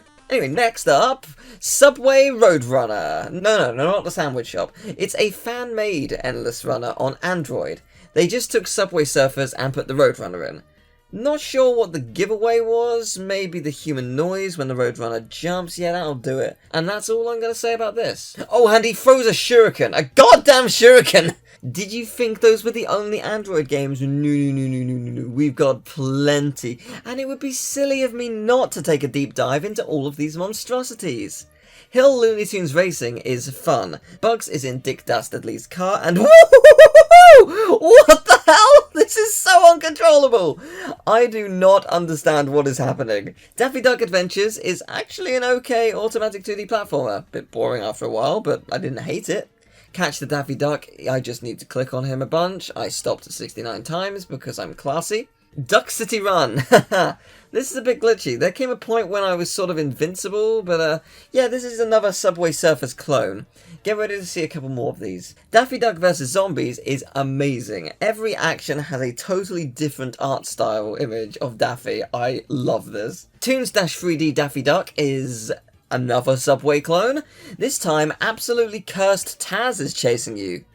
Ugh. Bunny Run has bugs on the title screen, but other than that, yeah, not really Bugs Bunny. I love how it's a clearly photoshopped random bunny, and then I made them drink bleach. Bunny Jump has a cursed title screen, and then Bugs Bunny is there in the game. And then this happens. This horrible thing. Why? I don't know. Rabbit City Run. Can you guess what this is? Of course you can. Who is the villain of the piece, though? Suddenly Tom! Nah, just joking. The villain is actually copyright law. Looney Racing Toon starts off as an alright racing game. Not sure what it's ripping off, but you suddenly become a giant mech. What? And it costs $4 to buy a power-up? Oh, wow, suck on my tender nuts. This one is Looney Tunes. It's a parody of an endless runner, but I have no idea what, and oh my god, what is this? Yeah, I'm not touching this. Looney Colouring Book is kinda nice. You can colour, and it even has stretched baby Looney Tunes images. I could put effort in, I cannot be bothered. Looney Tunes Racing. I see it's using the logo of the PS1 game. I somehow don't think it'll be like that. Oh no it isn't. It's like the Hilltop Racing thing. But worse, I think. I don't know, it's cool. Space Jam Basketball is amazing. First off, it's not the right way round. It's just images of a basketball court, space, and the universe, but with a basket drawn in. Top tier content. I pray no one had to buy this. Adventure Marvin the Martian is the same as the Hilltop games. Great again. Moving on. How to Draw Coyote and Roadrunner is kinda cool. I like that it gives you step-by-step pieces to trace. Downside, of course, is the image is small, the pencil thin, and you will be drawing this on a tiny phone with your fingers, so you'll not be able to see what you're tracing. I mean, it works though. I did my extremely rushed version in like a minute, but doesn't not look like Wile. Tweety Drunk Pilot is like Flappy Birds, but way more boring. Yes, this made me long for Flappy Birds, that's how bad this is. Pixie Jungle Adventure is such a cursed combination of assets. Not really much more I can say about this. Taz Adventure is Mario Bros 1-1, but playing this on a computer with a mouse was super hard. Jumping and then moving on a large monitor made this surprisingly challenging. It's more interesting than the other games here though, but it's not good. Do you know that big Chungus meme that blew up a couple of years ago? Well, Chungus Rampage in Big Forest sees an army of big Chunguses ruin a farmer's life. It's very bizarre. I think this is very much a love it or hate it kind of game. And finally, Run Speedy Gonzales. This is not Speedy. This is a random mouse who is going through an absolute ordeal. They cannot catch a break. Before we move on, I should state that there are others, but they're just cloning either these, or it's just a one-to-one copy of an existing Looney Tunes game, so it's not worth showing. There was also a Porky Pig calling game where you hang up on him or something, but it just didn't work for me, so I couldn't show it off. Same for a Click the Roadrunner game, similar to the Daffy one. I know, it's such a shame you missed out on all that thrilling gameplay. How about I treat you with something actually good? It's time for what I consider to be the ultimate hidden gem. Looney Tunes Collector Alert for the Game Boy Color. Oh my word, this game is amazing. I was enjoying it from the get-go as it's basically the original Legend of Zelda, but Looney Tunes. It feels good to play, the platforming is fun, but then you fight Elmer, beat him, and unlock him. With just a set of buttons, you seamlessly change character, and he plays totally differently. Then a couple minutes later, you unlock Daffy, who can swim anywhere. Hang on, what? This game is awesome! How have I not heard people talking about this? Same goes for the soundtrack. Absolute bop. It's just a shame it's only a couple hours long. But wait, there's a sequel. Oh, goody! A sequel where you play as the villains! Looney Tunes Collector Marvin Strikes Back has you play as me, Marvin, K9, and a couple other characters that I brainwash. It's essentially the same sort of game, but different because I'm here! Only disappointing thing is it has the same soundtrack, but it's really cool. I have so much respect for these games and fully recommend them in the name of Mars! Oh, baby sheep, dog and wolf, otherwise known as Sheep Raider. You play as bootleg palette swap Wile Coyote, also referred to as Ralph Wolf. He has been tasked with stealing some sheep from Sam Sheepdog in the most outlandish, cartoony way possible. Truly, of all the games that feel most like a cartoon, this is it. The absurd makes sense, the impossible becomes real, and you get to play it. The tutorial itself warns you to stay away, and as soon as you continue, you get obliterated. This is the perfect representation of how this insane puzzle game will go. It's super challenging, but it's also absolutely awesome. In many ways, there is no better representation for Looney Tunes. Taz Wanted is a genius game. Taz and the she-devil get captured in Sam's zoo, Taz tries to escape and is wanted, hence the name. You must go round the levels destroying all the Taz signs in platforming puzzles, and I love the design philosophy of this game. Taz is basically an indestructible, constantly eating beast, so let's make him exactly that in this game. Yes, Taz can falter and get caught, but he just gets back up again and annihilates anything in his path. Other Taz games has made Taz feel like Taz, but in this, even though you can lose, you feel like you can't. You're not allowed to eat people though, probably because of an age rating thing. Looney Tunes ACME Arsenal is the definition of wasted potential. There are things about this game that I like, but it is so painfully repetitive. The story is a mess, the weapon system feels flawed. I do like that you can switch between Marvin and Bugs, and Marvin has lightsabers, which is excellent, but I also just don't care, because I'm getting bored thinking about writing for this game, and sometimes more so when I'm actually playing it. Let's talk about something exciting instead. We're back to the weird Looney Tunes games, with Taz Express on the N64. Taz is forced by his wife to become a postal worker. No, that's not a joke, that's the game. Who thought this up and why? I have no idea, but it's certainly an interesting game. The gameplay comes from the puzzle of ensuring Taz doesn't tamper, eat, destroy, or screw the package. You gotta get it to the poor sod who will open the door to a Tasmanian devil. But hey, it's a nice little anecdote. No, really, my vibrator really was delivered by a Tasmanian devil. No, really! When they were spinning up the road to my door, it vibrated more than the product ever could. My favourite thing about the game is that Taz just destroys the landscape. It's actually really satisfying. Other than that, the game is, fine. Welcome to the Custom Block! Friday Night Funkin' has become a massively popular rhythm game, and rightfully so. Fans of the game have been modding in a Bugs Bunny Rabbit Season stage as part of the CN takeover, and it is awesome to see. What's also awesome is a full-blown ROM hack, namely Streets of Rage 2. This was a big surprise to me when I was researching for the video, but this hack is incredible. Made by Metal64, this deserves way more recognition. The animations are so smooth, it strangely feels natural even though it's so bizarre. I don't know why they wanted to make it, but thank you for doing so, I love this. Link in the description for the video to download it. And now, Dreams. What is Dreams? It is a game by Media Molecule, the people who made Little Big Planet, and in it, you can make anything, literally anything you want. Naturally, people have made Looney Tunes games. Oh, me! Bugs Bunny, hello. Space Jam Lola Bunny is... Well, I thought it was going to be a basketball game. It was not. That was mildly disappointing. Lola Bunny Dash is a short platformer. I questioned the Ratchet & Clank tag in it until I heard the music in the level.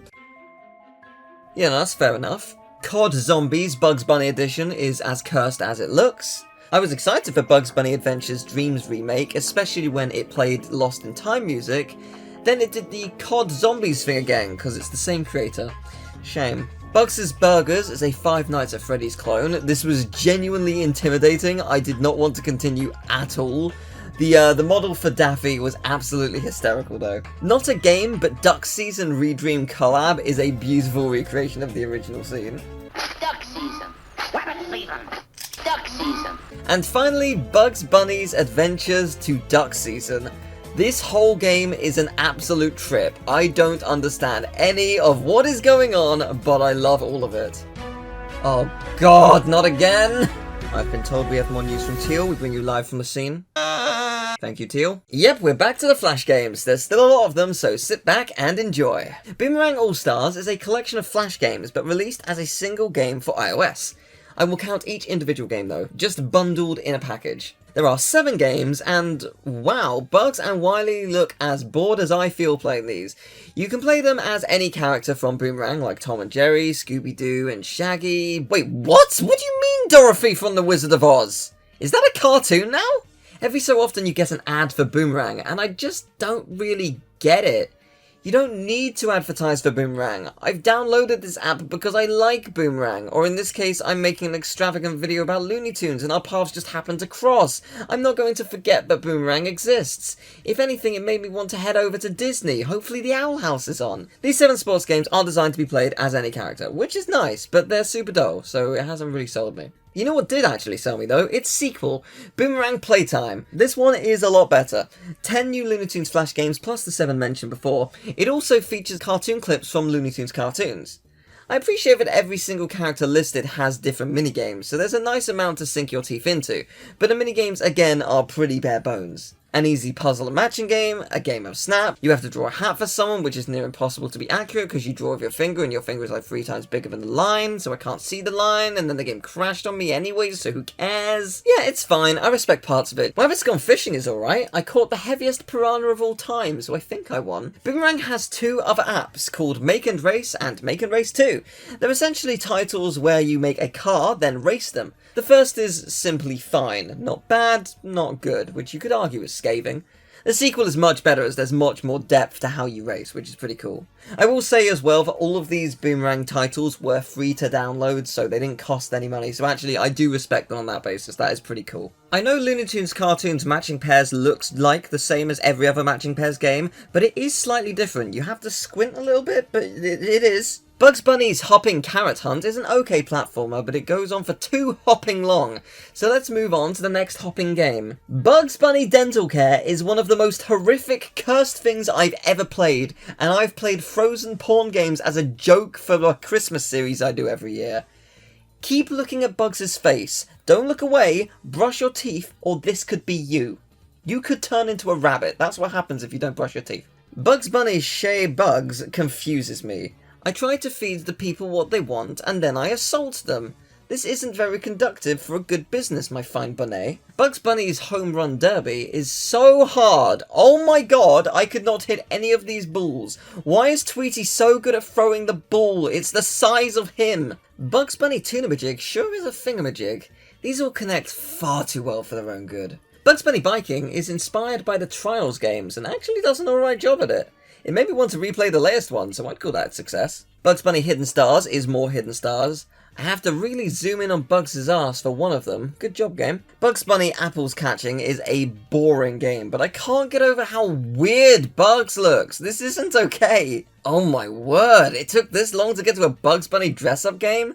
As dress-up games go, this is pretty tame. No weird bondage stuff, no underwear, boo! Bugs Bunny Memory is a pairs game.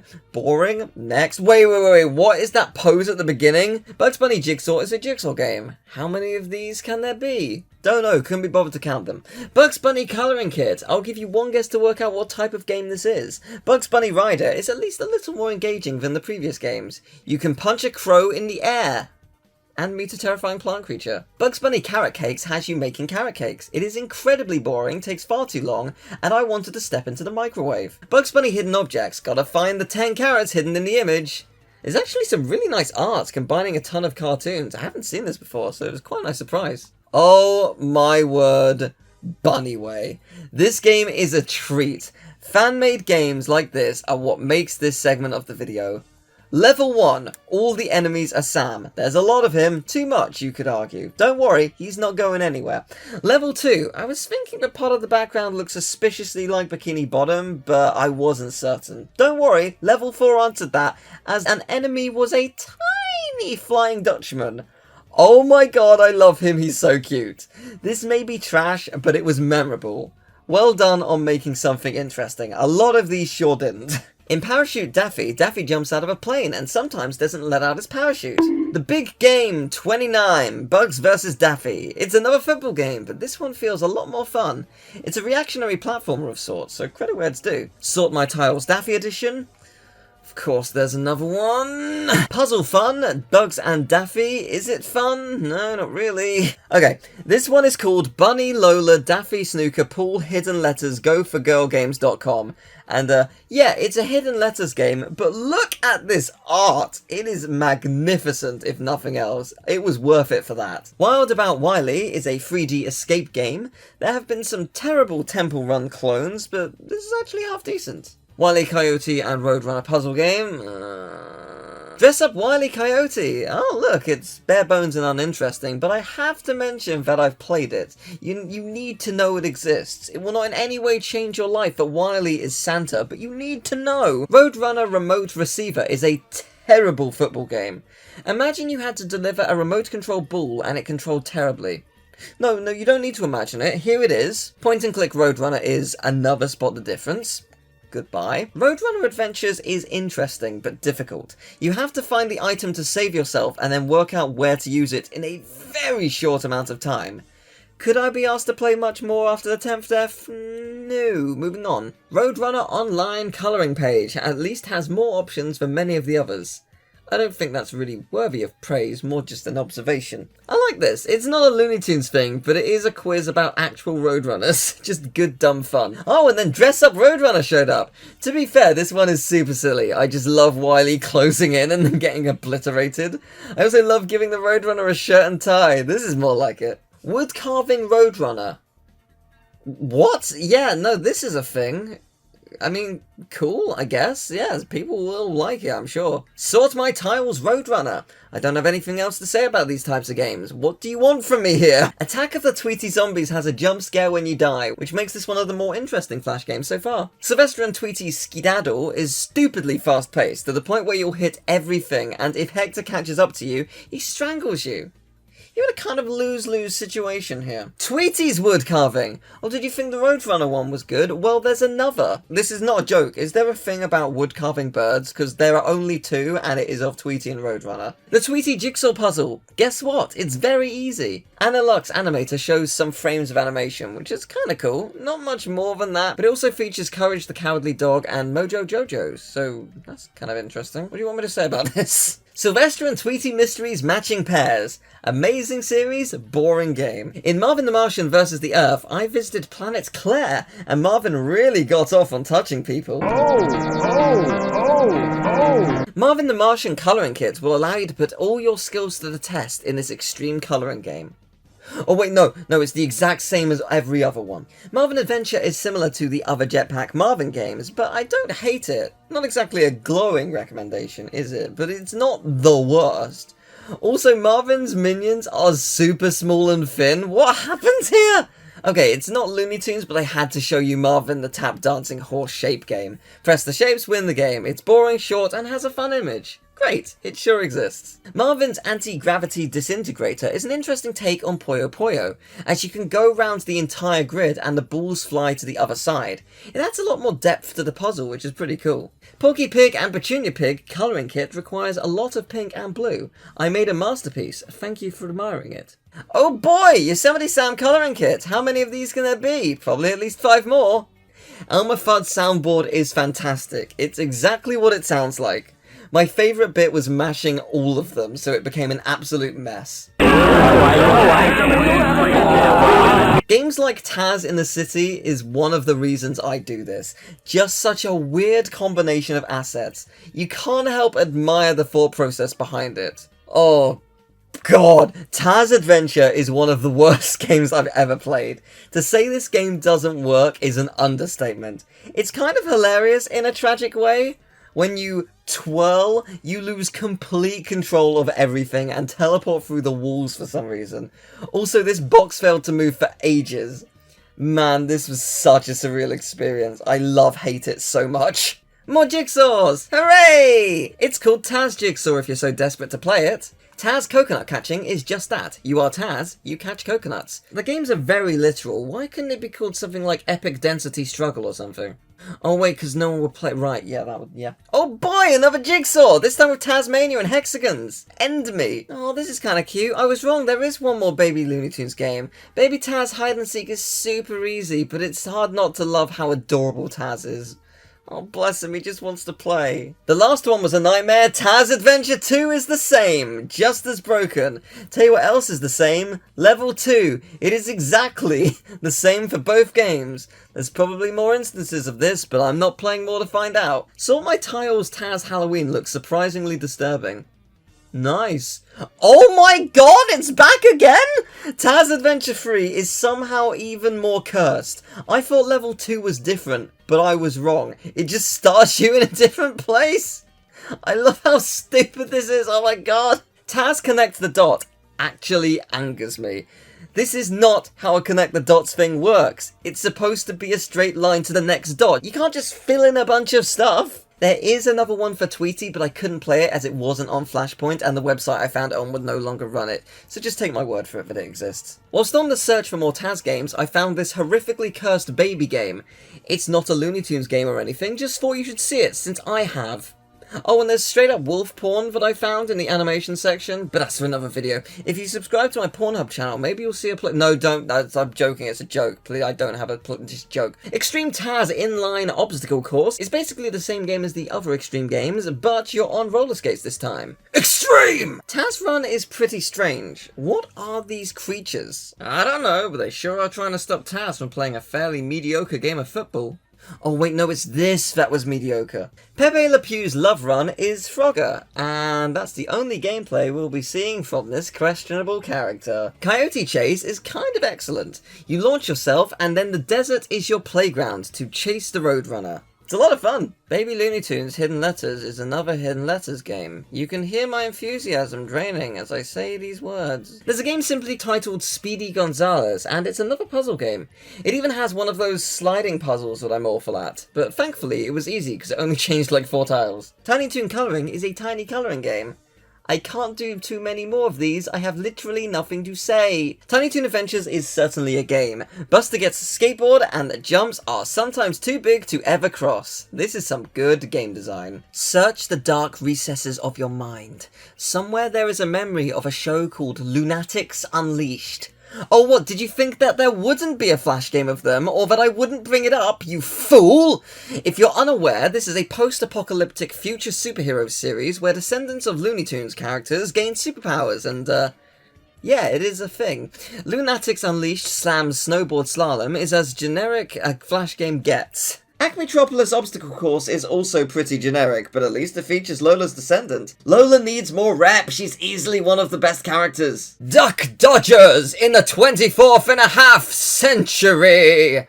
Yeah, this show kinda rules. Duck Dodgers Plan 8 from Upper Mars is a 5-mission game. It was released on a weekly basis, but then re-released as a full game, so we'll just count it as one. It's a fairly fun little platformer, but where the game was located is also pretty cool. The Duck Dodgers microsite has a surprising amount of work on animating Daffy. Hey, do you remember Cannonball Follies? You know, that game that kickstarted the Flash segment? Yeah, I know that feels like an eternity ago. Well, there were 2 sequels, Cannonball Follies 2 and 3. Cannonball Follies 2 and 3 make the game feel less stiff and have some extra gimmicks, so that's nice. Wile E. Coyote Rocket Ride is completely broken if I just put Wile E to the top of the screen.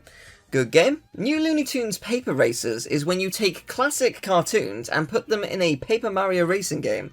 It's surprisingly engaging. A lot more than I was expecting, at least.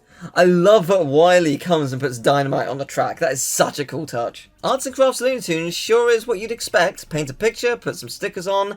Beautiful. Oh wait, there's also Arts and Crafts Wabbit.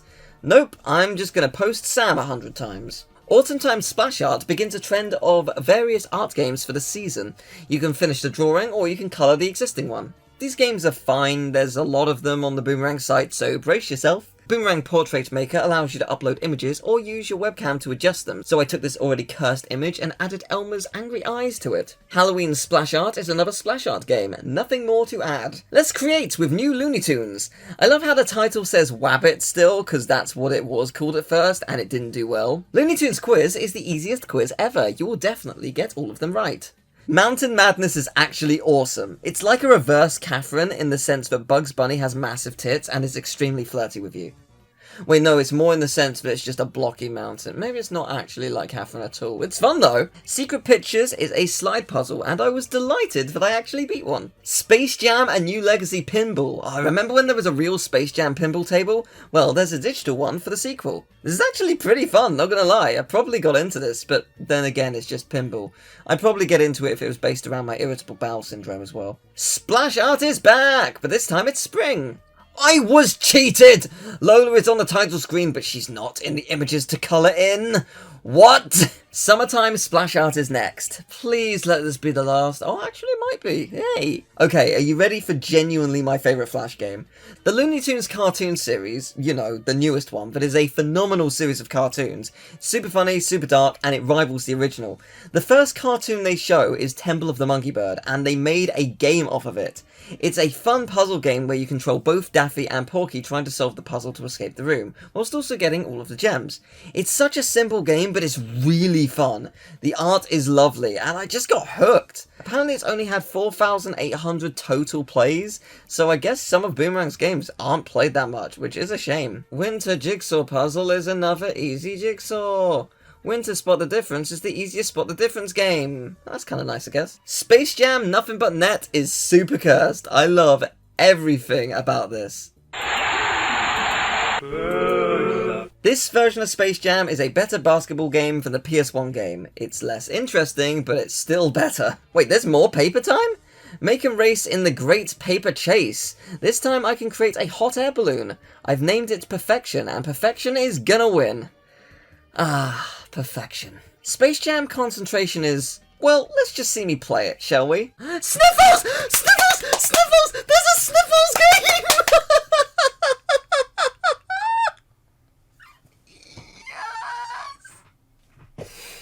Yes! Oh my god. 300 plus games, and it comes to the dumbest match-a-pairs Flash game. Oh, yes! Yes! Oh, don't worry, we're not done with the Flash games just yet.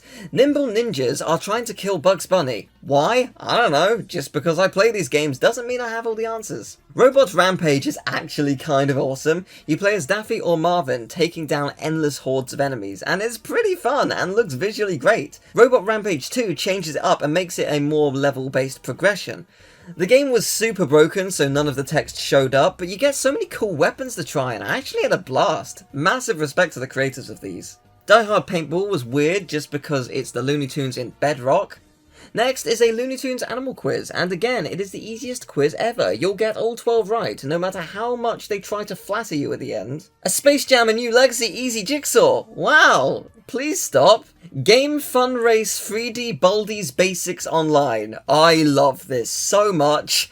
A racing game featuring Baldi's Basics, Mario, Sonic, Crash, and Bugs Bunny. This is so stupid, but it exists, and I'm so glad it does. What an absolute treat. Bugs Bunny's Crazy Adventure isn't a Flash game, but a game I had to download on Game Jolt. Oh yeah, I was thorough. I went to every site I could think of and could find to grab all of these forgotten relics. This is someone's attempt at making a new Bugs Bunny Crazy Castle, and whilst the enemies are absent, actually it's pretty cool.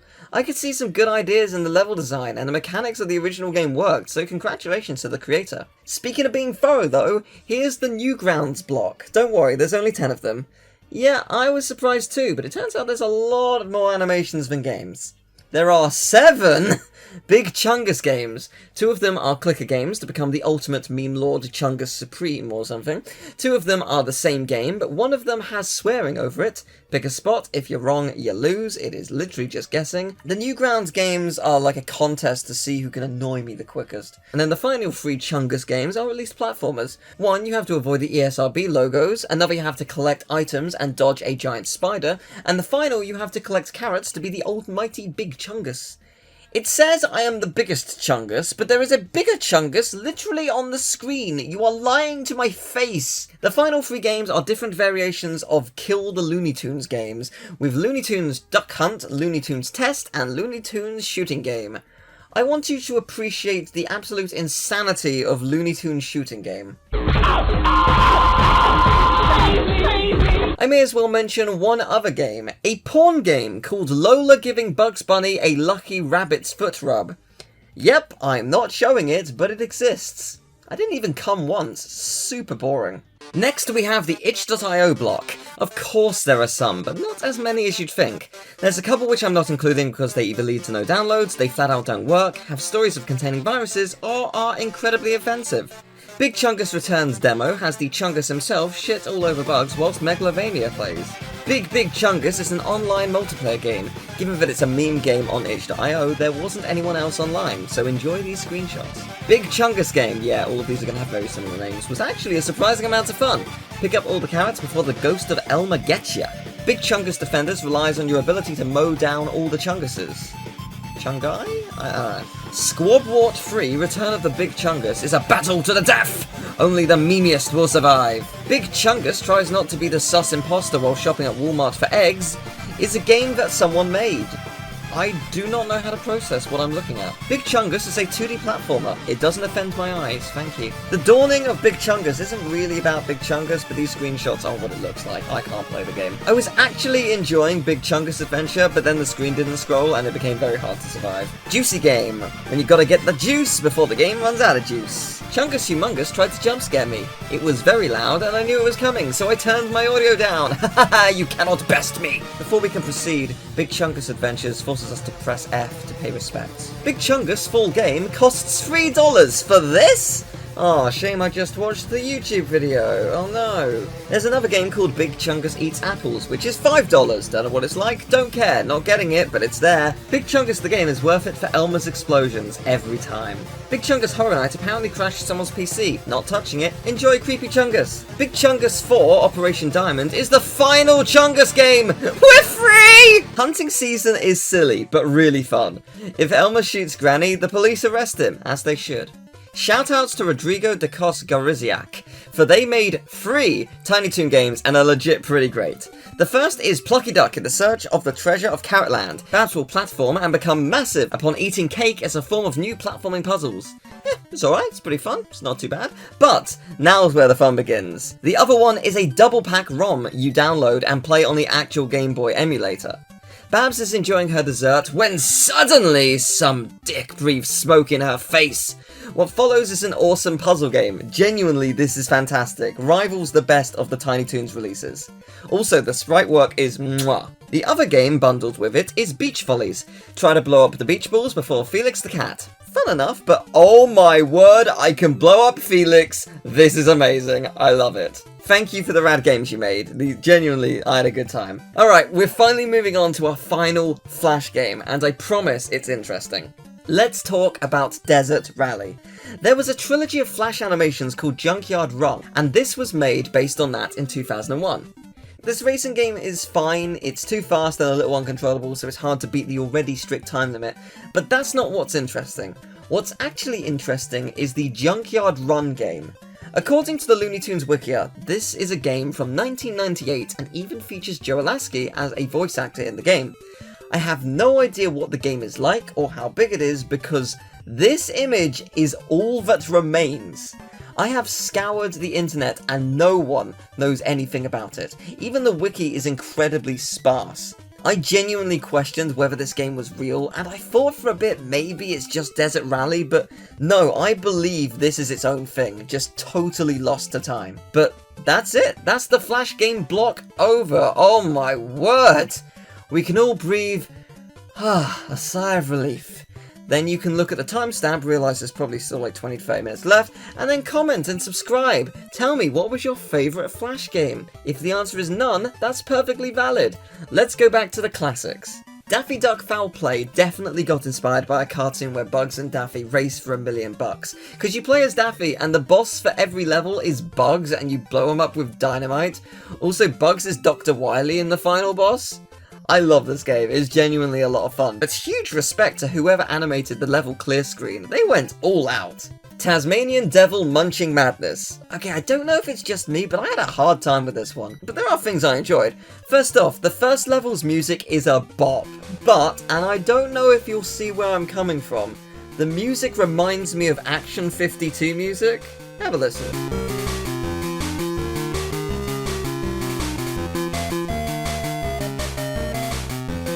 When you collect a coin, Taz does a future Fortnite dance, and after seeing that, there is nothing stopping you from moving on to a different game. It's time for the final Speedy game in Speedy Gonzales Arctic Adventure.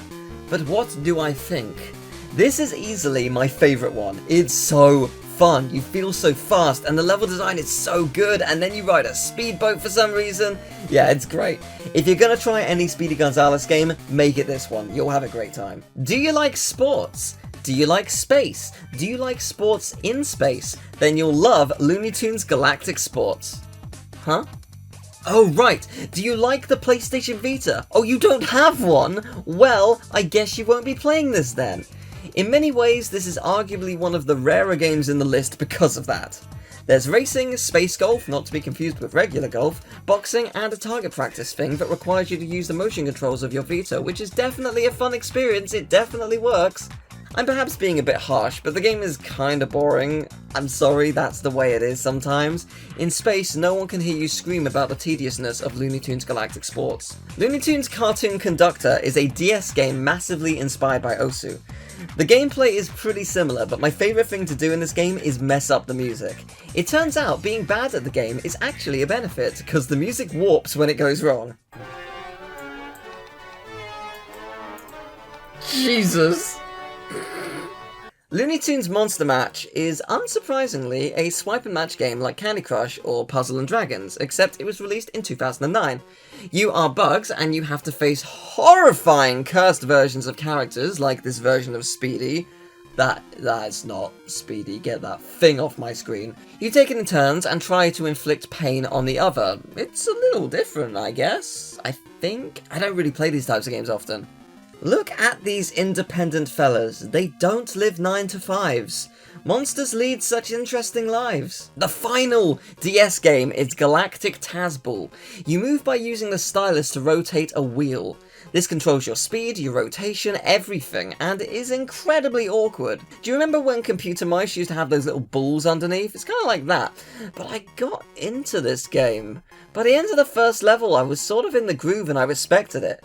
It's not for everyone, but I'll praise its guts. It's a bold choice. Okay, this is really cool. Looney Tunes Click and Read Phonics is an early learning game, basically to teach very young children how to read and pronounce words. There are 6 unique cartoons for it, which you can view uninterrupted, but if you actually want to learn, there's 100 lessons per cartoon. I don't know how well it actually teaches children, but I respect its existence. Also, I like how the teaching for Oi has wanker scattered for the options. Oi wanker, how about you learn something, why don't ya? How are we at the point where I'm showing you Lego Batman 3? This game features the green loon turn from Duck Dodgers, so it technically falls into the category for this video.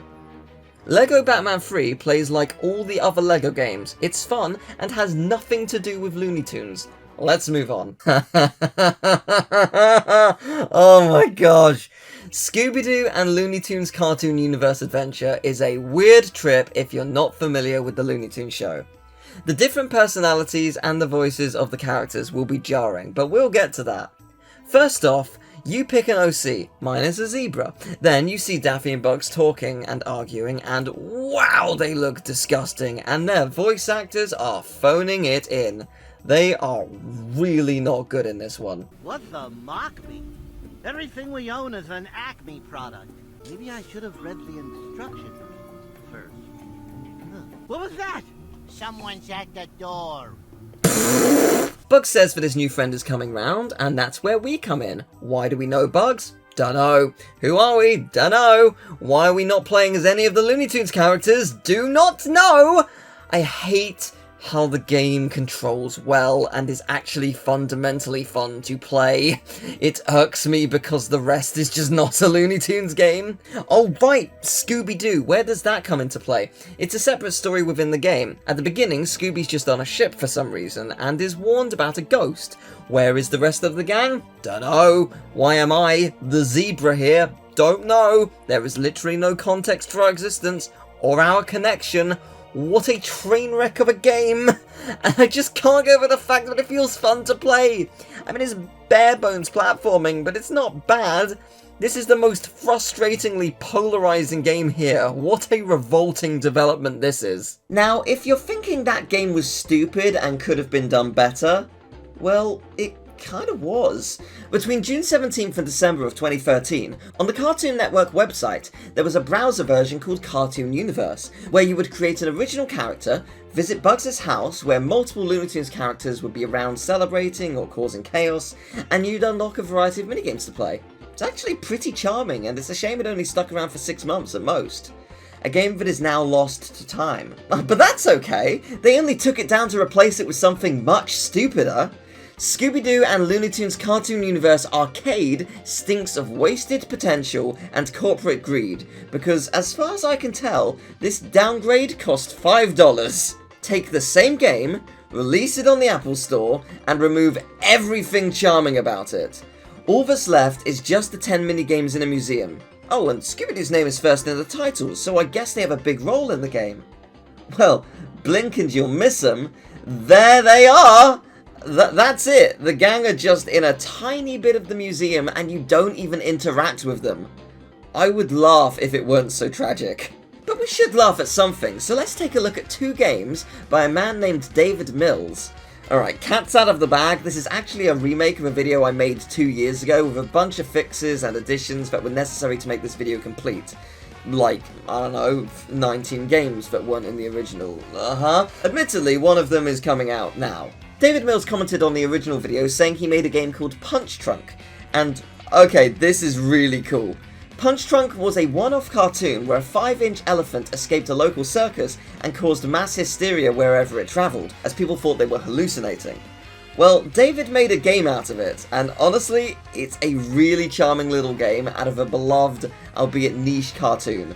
Massive respect. And then they went and made The Coyote Kills the Roadrunner. Come on, we're all thinking it. Wouldn't it be great if Wile finally won? I know this might sound crazy, but this is one of the most authentic Wile games ever made. You play 3 minigames based on Wile's plans, but you actually win this time. And it kinda rules. I'll let the victories speak for themselves.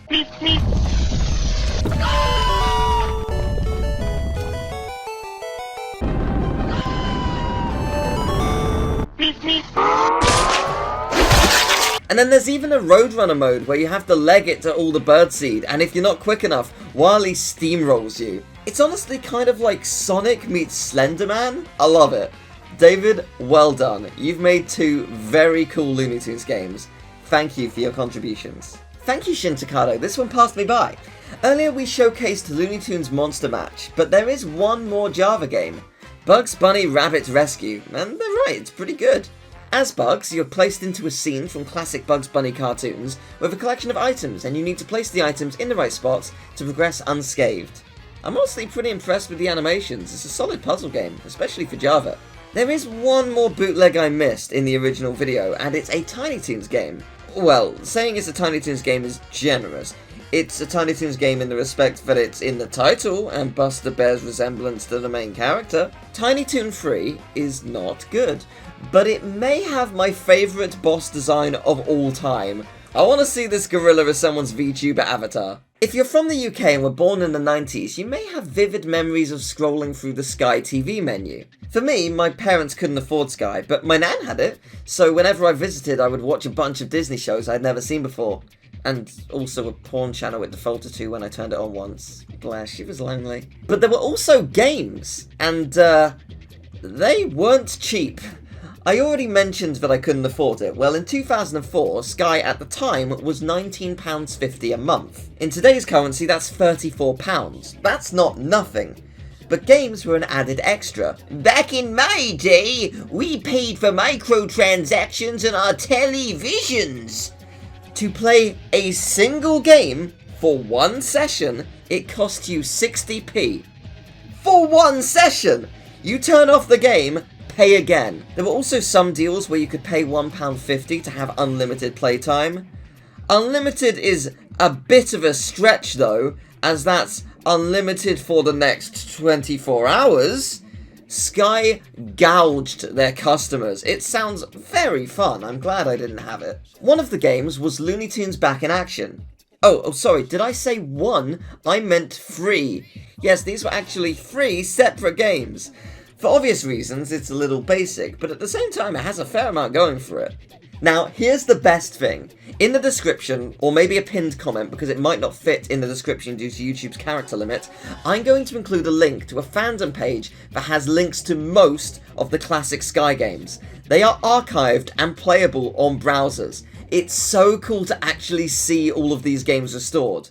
And they're free this time! Suck it, Sky! Lola Bunny's kind of hot. Basketball?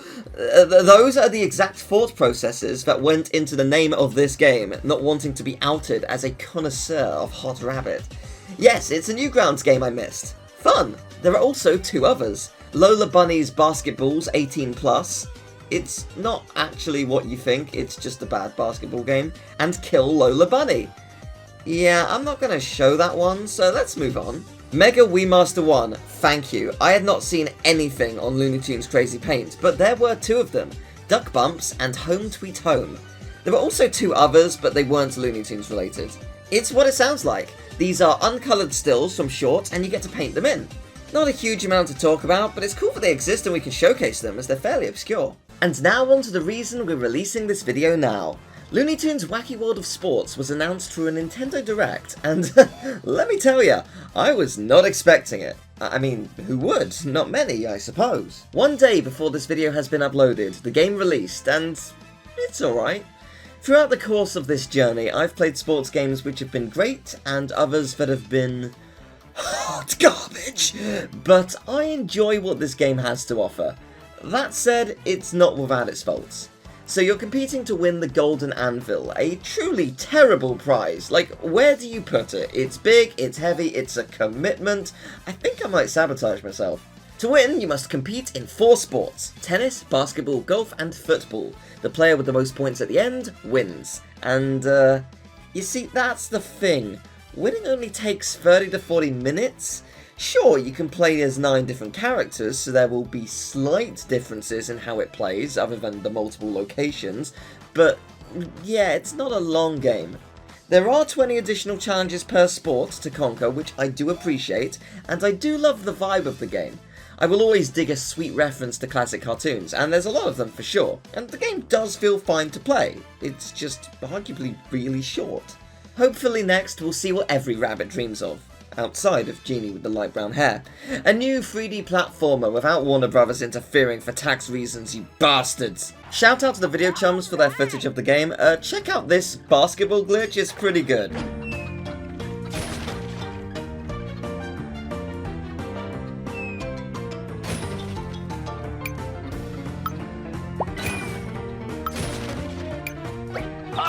I told you we'd be getting back to the arcade version of Roadrunner. Wow, that was 2 hours ago. So the arcade version is basically the culmination of all the other versions, the best bits in one package. Multiple levels with a fun variety in what Wile will throw at you. It's definitely the best way to play this game. But why did I leave it for last? Well, I wanted the final segment of this video to be something special, so I wanted to showcase the games that were cancelled midway through development. Let's start with the Roadrunner Laserdisc version. One single prototype is known to exist, and is showcased at various arcade collectors conventions.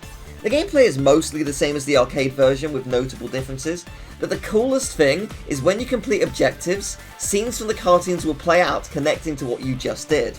I love stuff like this. There are so many pieces of media which had so much potential and were ahead of their time but were either shelved or just didn't get the recognition they deserved. But as long as a record still exists, we can appreciate what they were trying to do and show respect to the pioneers, even if they aren't the ones bathed in the spotlight. Now that wasn't the only arcade game to get shelved. In 1993, Looney Tunes Buy a Hair was a side-scrolling racing game, and that's honestly pretty much all we know. Very few screenshots remain to paint a complete picture of what it would be like. Let's take one more look at Looney Tunes Space Race, as there was a cancelled version planned for the Nintendo 64. An old VHS tape promoting upcoming Looney Tunes games shows what seems to be early footage of the game, and whilst the core concepts are there, the game is very different to what we ended up getting. That said, A track resembling the Beanstalk Bunny track from Looney Tunes Racing is in the game.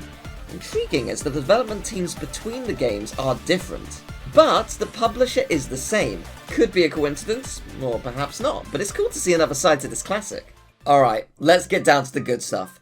There are 5 more cancelled games of note, however they all share one important thing. Every single one of them contains a ROM to play them in an early state. So let's take a look at the games that could have been. Sylvester and Tweety was cancelled for the SNES in 1993. It's clear this was a tech demo to show what the game could look like, but the animations are fantastic. I'm sure if they were given the opportunity, they could have made something really great. This next one has multiple names: Tiny Toons Adventures, Tiny Toons Plucky Duck, or Tiny Toons Plucky Duck in Hollywood Hijinks for the Atari Jaguar 1994. This game again is very unfinished, no real surprise there, but I absolutely love walking through the background on parts I'm not supposed to. That will never not be funny to me. Wile's Revenge was cut short on the SNES in 1995, and boy is it a shame, because this game has some excellent gameplay ideas. It's actually one of my favourite Wile Roadrunner games. Excellent platformer, excellent concepts, excellent animations. It's just a big shame. Tiny Toons Adventures Defenders of the Universe for PS2 and GameCube in 2002. This is a fascinating one. I know that this is a very long time ago, but do you remember I mentioned the dev team Treasure only made one game? Well, they only released one, but this is theirs too. This game, bar a few text errors, is complete. And yes, there is a playable ROM for it. Why did a basically finished game get terminated? Apparently, the publishers, Conspiracy Entertainment, had financial trouble. I wonder if there's a conspiracy there. This is disappointing to say the least, but to give you an idea of how close this was to releasing, it was even evaluated by the ESRB. So what is it? Aliens have fled to Earth to escape a war, and they came to Earth because the people of the planet are hostile and dangerous enough to help. Yeah, that checks out. The Tiny Toons cast help out with a very unique gameplay idea. At least, I've not seen it before. It's essentially like a game of dodgeball, except also it is not. You throw balls and rocks and dynamite and stuff at the enemies in fun linear passageways or arenas, and it's super intense. I really like what they've got going here. It's tough to master, but I definitely see it as the kind of game people would rave about playing as a kid. It's a shame it was never released. There was also a Flash site for the game called Dotu.com. As far as I can work out, there weren't any Flash games here. It was purely used for promotional purposes until it was confirmed the game was indefinitely cancelled, at which point the website went defunct. And finally, Daffy Duck in the Great Paint Caper for Commodore 64 in 1992 was a game that apparently a lot of people were looking forward to at the time. Unfortunately, prior to the mastering stage, the developer's high-tech software were no more. However, somehow, 250 copies made its way to the British store WH Smith and were sold, hence why now we have a basically near-complete version. All 7 levels are fully playable, it just doesn't have music or most sound effects. Honestly, it's a solid 2D platformer with great platforming, and at certain segments, proper dialogue options and item fetch quests for the other characters you interact with. It's so impressive. Like all the others, it's such a shame it didn't officially get released, but I'm glad we can appreciate how cool all of these games are, and how lucky we are to be able to see them at all. And with that, we're done! That was 449 Looney Tunes games. Wow! Thank you so much for watching, it truly means a lot. Looney Tunes has had such a rich history with its games, but I'm sure it's not over yet.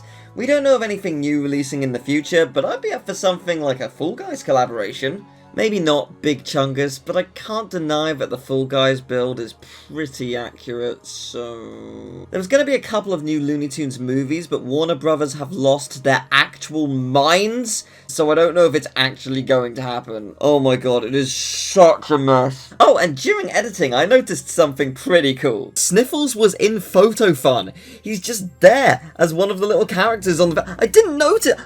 What? Oh my god, he's in the video twice!